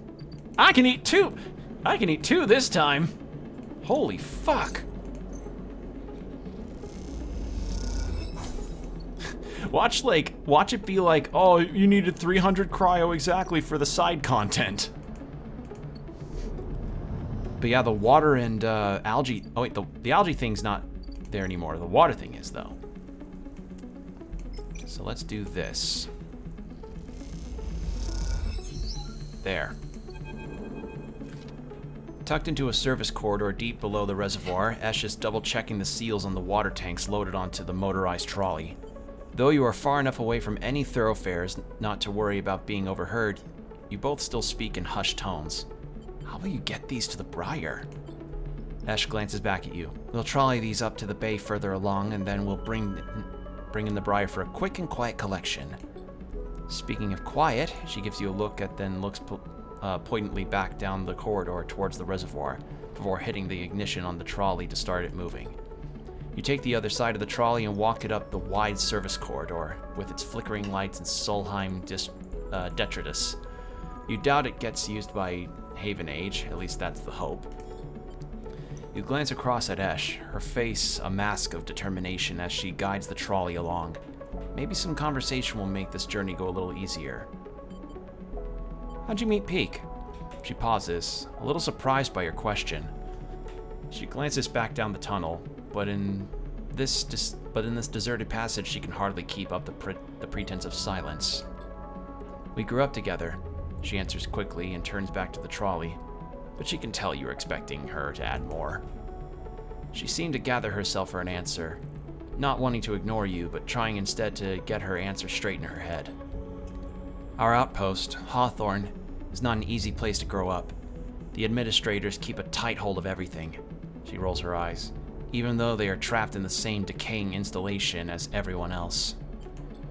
Peak? She pauses. Peak found it harder than most. She pauses again, judging her words. I stepped in to help them out. Silence descends again, but you can feel the wheels turning in Esh's mind as the creaking wheels of the trolley take you along the corridor. Peak isn't the most practical of people. They used to be, well, they needed someone to teach them to look after themselves, stand up for themselves. It was me. She smiles. After that, I couldn't get rid of them. Esh stops talking, but you see her eyes have lit up, and you imagine she is recalling some moment or other from her and Peak's past. You both reach a wide bulkhead doorway and have to stop to shimmy the trolley over the edge. When you are done, Esh turns to you. I'm good from here, head back. And with that, she is gone, moving off in the dark tunnel ahead. You watch her go and then turn around and walk the distance back to the staircase you entered from, the tunnel humming around you as you do. As you walk, you try to piece together Esh's past, but all you have are glimpses of a person she once was. She seems to prefer it that way. Alright, and with all that done, I believe that's wrapped up everything on the station, save for the side content.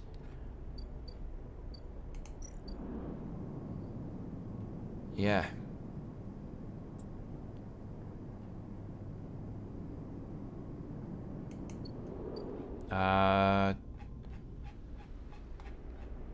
Yeah, the water thing's done. This is done.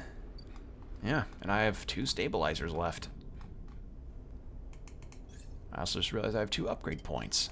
And then, got all that. So depending on how you play it, you can pretty much end up being a jack of all trades with the skills, no matter which starting job you or starting kind of sleeper you end up as. As you walk into the climbing briar's cavernous bay, now filled with crates and containers, Esh is waiting for you. In front of her, sliced open with its inside scattered across the top of a heavy-duty crate, is an object you recognize. Helen's drone. You freeze. Come in quick. Peak nudges you into the bay, looking behind you before sealing the entryway. We have to start being careful. You move closer to the container, your eyes on the drone splayed out in pieces, some parts of it hooked up to a slate that Peak picks up and begins tapping away at. Esh looks up from the dissection. I'm gonna drink some water before I continue. Intense moment.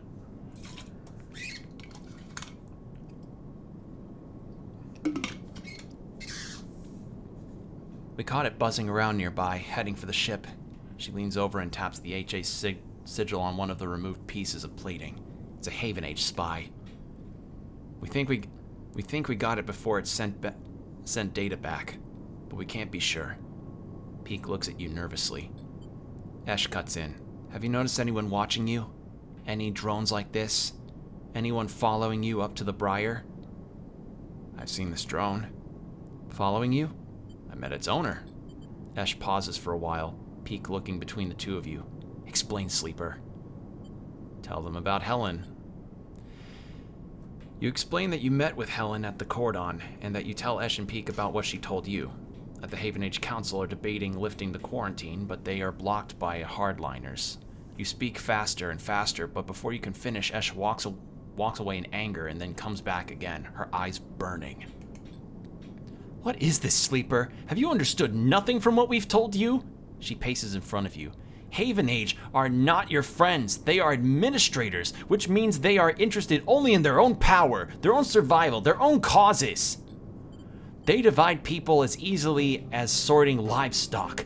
The greater good of their work demands it. The wider project of the station, the colony, the nation. Her eyes are wide as she speaks, her anger barely contained. I didn't have a choice. Pete cuts in.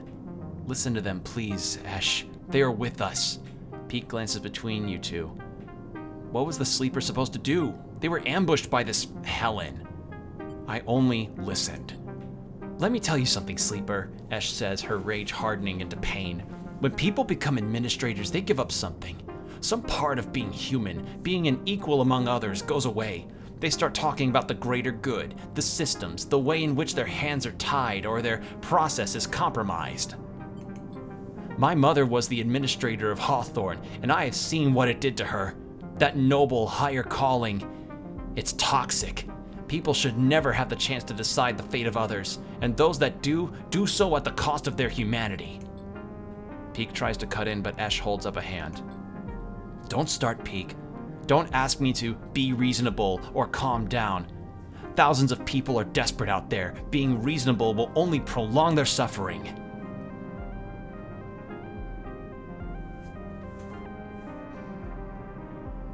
They are debating, but she has a point.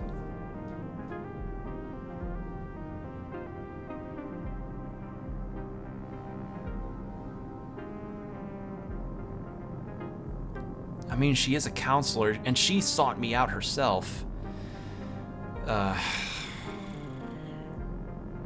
Helen can represent us.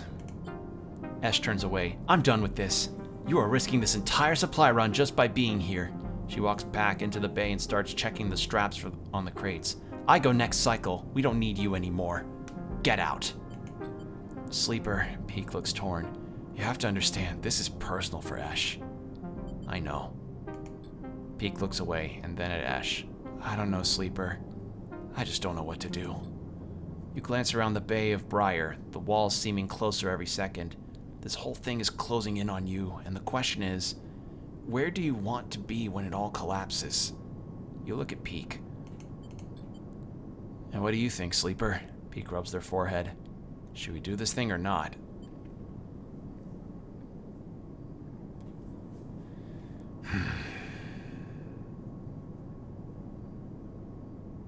Fuck the administration, I think, because the fact that this even has to be a debate is infuriating.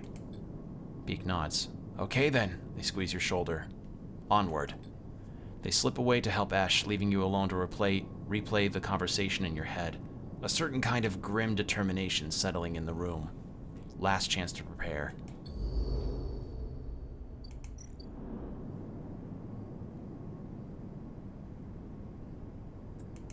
Alright, well,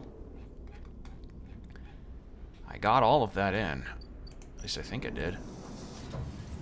Oh, not quite. Food for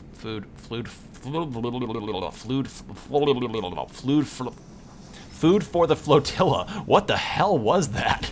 That sounded like doing a weird like thing.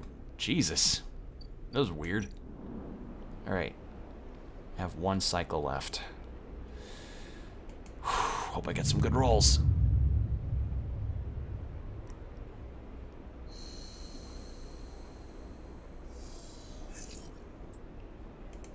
Alright, some decent rolls, and I can always re-roll the 1 and 2.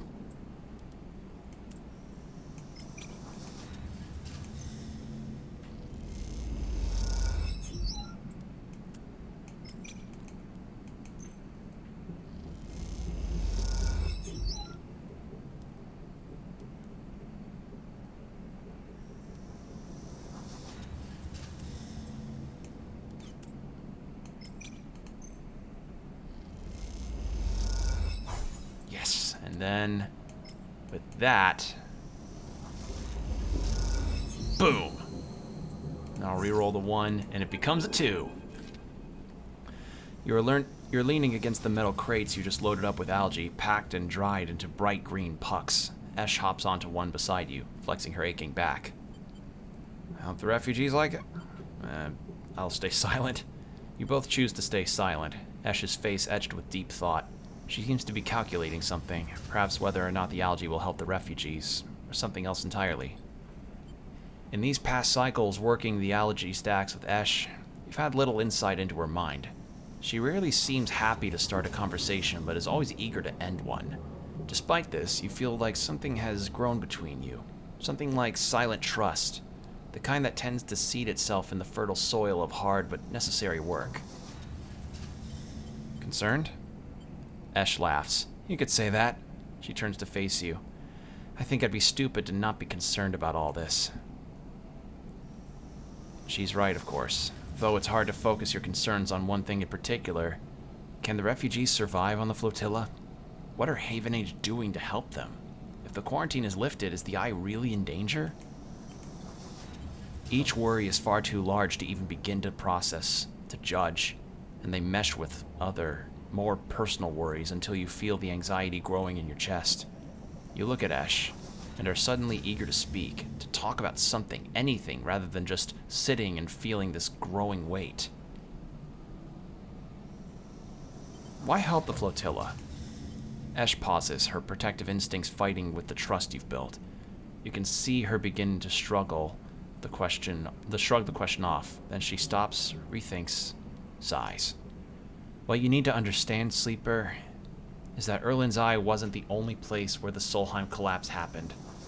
Sure, Hawthorne, where we grew up, was an XPR installation, but that didn't screen it from Solheim going under. Actually, Solheim was the only reason XPR were even here. She pauses, hesitant to get into the whole story, but wanting to offer something. She flinches, correcting herself. They are a surviving core, you understand? They set up outposts and surrogate systems like this to offer refueling logistics and maintenance service to bigger companies with extraction contracts. She gestures to the eye around her. Like Solheim. When Solheim went bust, XPR lost their client. And Hawthorne, well, we lost everything. We became an outpost tasked with just holding on, keeping the refueling platforms running, they said. Keep the refueling platforms running, they said. Keep the outposts stable. Hold on to our claim. She rubs at her head, as if recalling all this was somehow physically painful. Do you know what it's like to spend your entire life in a place with no future? A place that exists only to hold a legal claim to a piece of territory? To shore up breach of contract negotiations between two corporations? It's like living in a... She searches for the word, her eyes jumping back and forth. In a grave. She clenches her hand.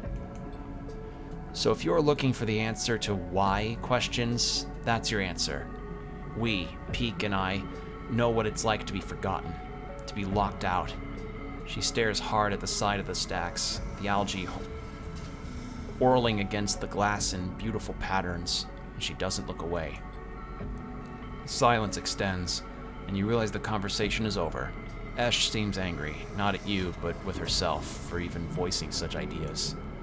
After a while, you stand and start to load the crates onto the powered cargo trolley that Esh will run back to the Briar.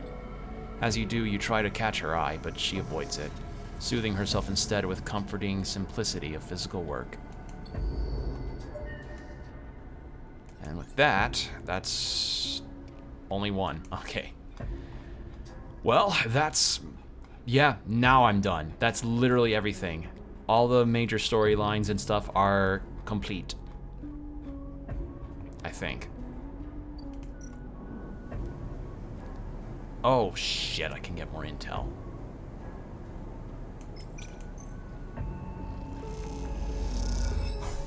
Well, I think I'm borked on this. Like, unless, I don't know, I can somehow do something here, but I guess I can't. Oh well. Too late now, unless I get a bunch of lucky rolls.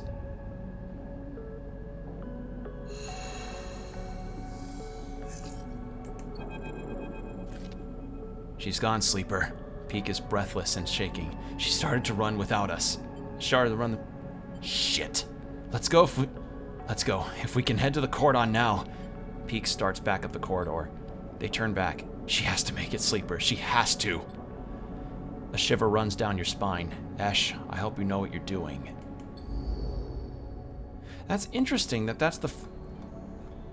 It turned first person there. Interesting. Well, sadly, we don't have any intel. But I do have a need for food. Or energy, rather. So how's about we do that? Hey, Peak, I know you're busy trying to get the person who helped you build your confidence up and somebody you practically grew up with, but I need to eat real quick. You arrive, frantic and anxious, at the cordon. Peak is nowhere to be seen. Then you hear footsteps, hammering on the metal stairway. Helen's drone led you through here before, the one that leads up to this observation deck. You leap up the stairs 2 at a time and make it to the top, momentarily blinded by the light pouring into the observation deck.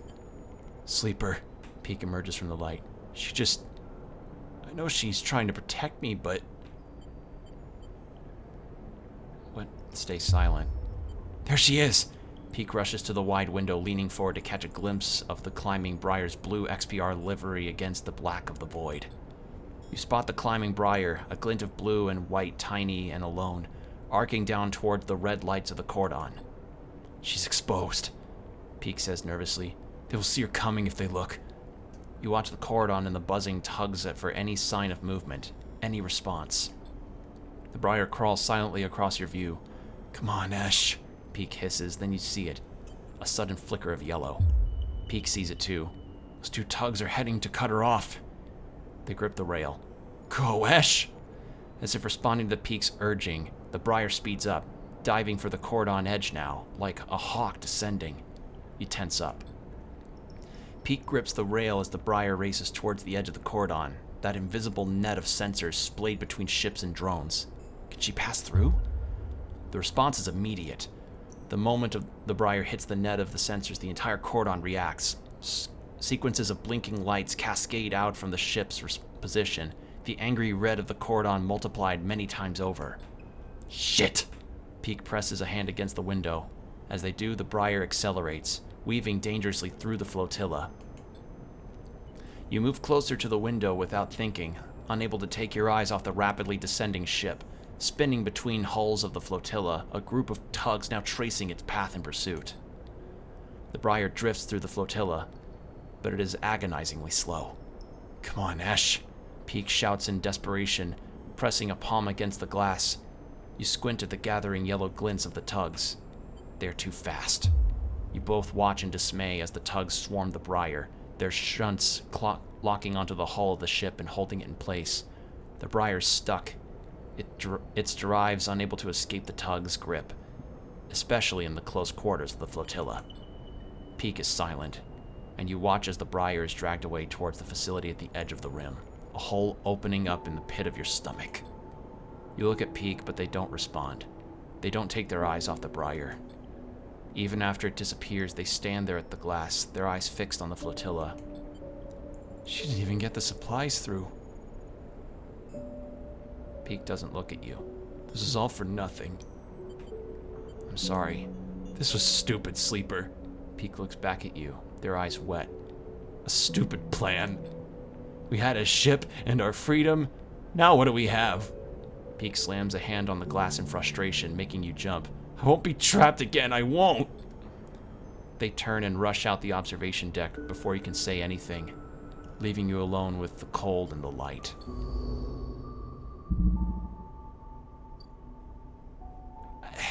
I forgot about the intel thing. That was completely my fault. I got busy trying to get that one thing with the solar ship done, and I just completely blanked on it. I wonder what happens if you succeed. Well, too late now. It autosaves after each time I do this. Yeah. I mean, I could go through 2 cycles and see how that goes. It said a 3-episode thing, right? I think it said a 3-episode situation. Help complete the sidereal horizon. Actually, wait, we didn't really get through the sidereal thing. The ship. This. We have not gotten to this at all. Pff, oops. It was a scroll down away. Holy shit. All right.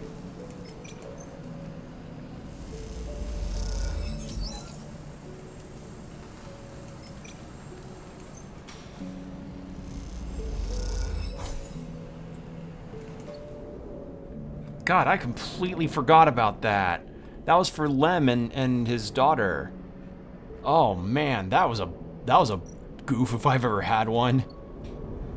So there was like one more thread I forgot about completely. Holy shit. All right, well, let's end the cycle. Let's end the cycle. Oh my god. That was a major oopsie on my part.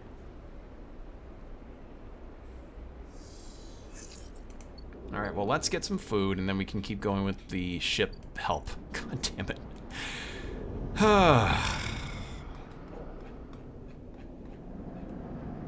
All right, make some more food from Memphis.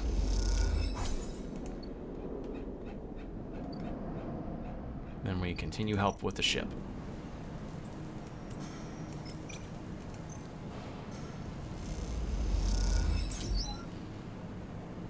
Oh, I got a scrap component for that. Interesting. Shit. So let's try and re-roll these. Literally the exact same. Thanks. Thanks, game.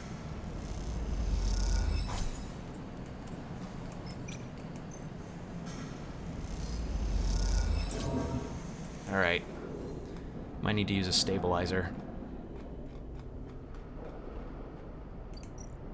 Or maybe not. I don't know. We'll see what the next cycle brings, because this will be the outcome of the botched attempt at the supply run, which was completely my fault. I blanked on it because of the solar thing.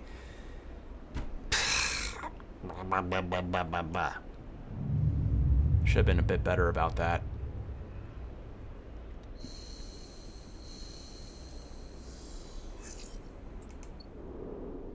Alright.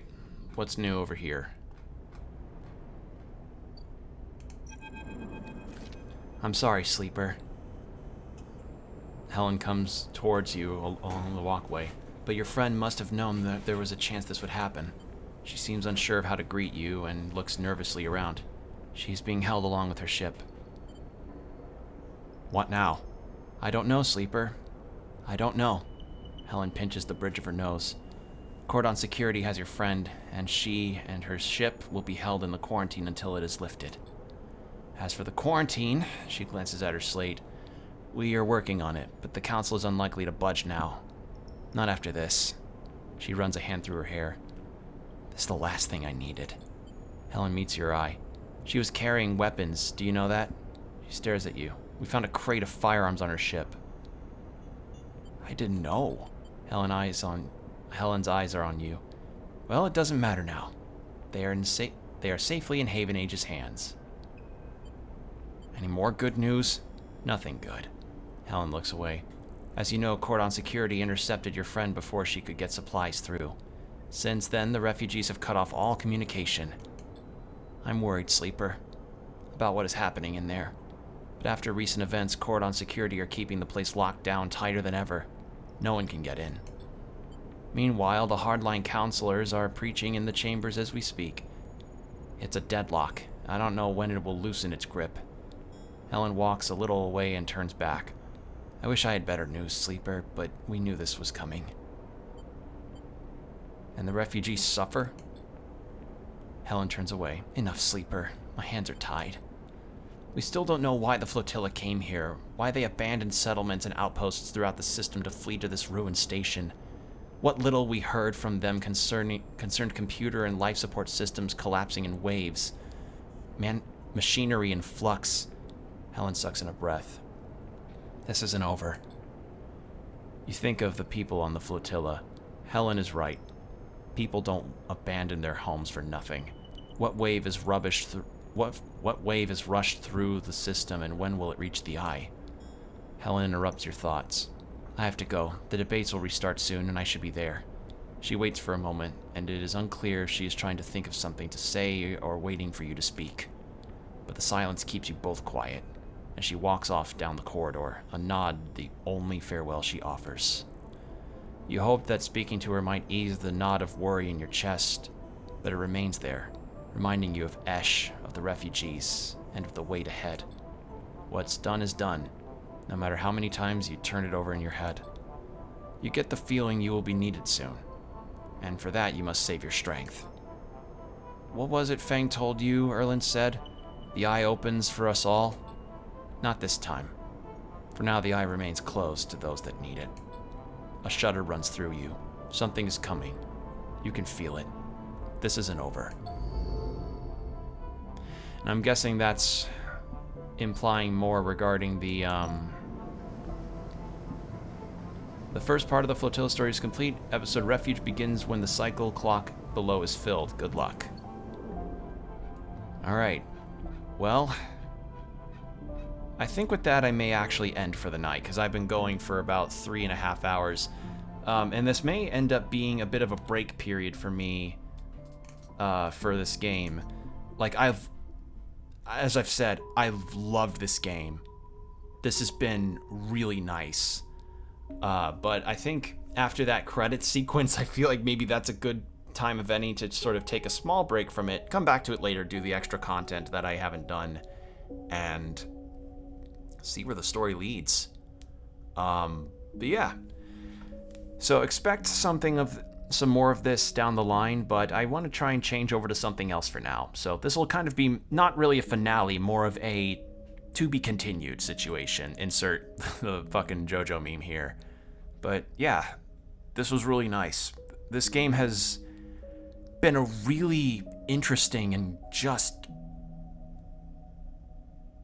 really punchy journey in an emotional sense. Like, it's funny how, like, a game of this caliber regarding its fairly smaller presentation and things like that can still have an emotional core that beats out most, like, full cutscenes, or comes close to, if not surpassing, full cutscenes, and just with music and atmosphere and just stellar writing. It can just work. It works. This game is good, and I recommend people give it a go. Try a different type of job. But yeah, I'll come back to this later, because I'm definitely not finished with it yet. The game's pretty much shown me as much, but for now, I think I'm going to leave it off here. So I'll let you all know what I'm going to be doing next to take this game's place for a little while, and yeah, I'll let you all know. So with that said, take care of yourselves, everyone. Stay hydrated. Keep your postures checked. I have not been... Jeez, learn from me. I have not been doing that. I've been so enraptured in the plot that I've been forgetting to stretch. And I'll see you all in the next stream. Bye.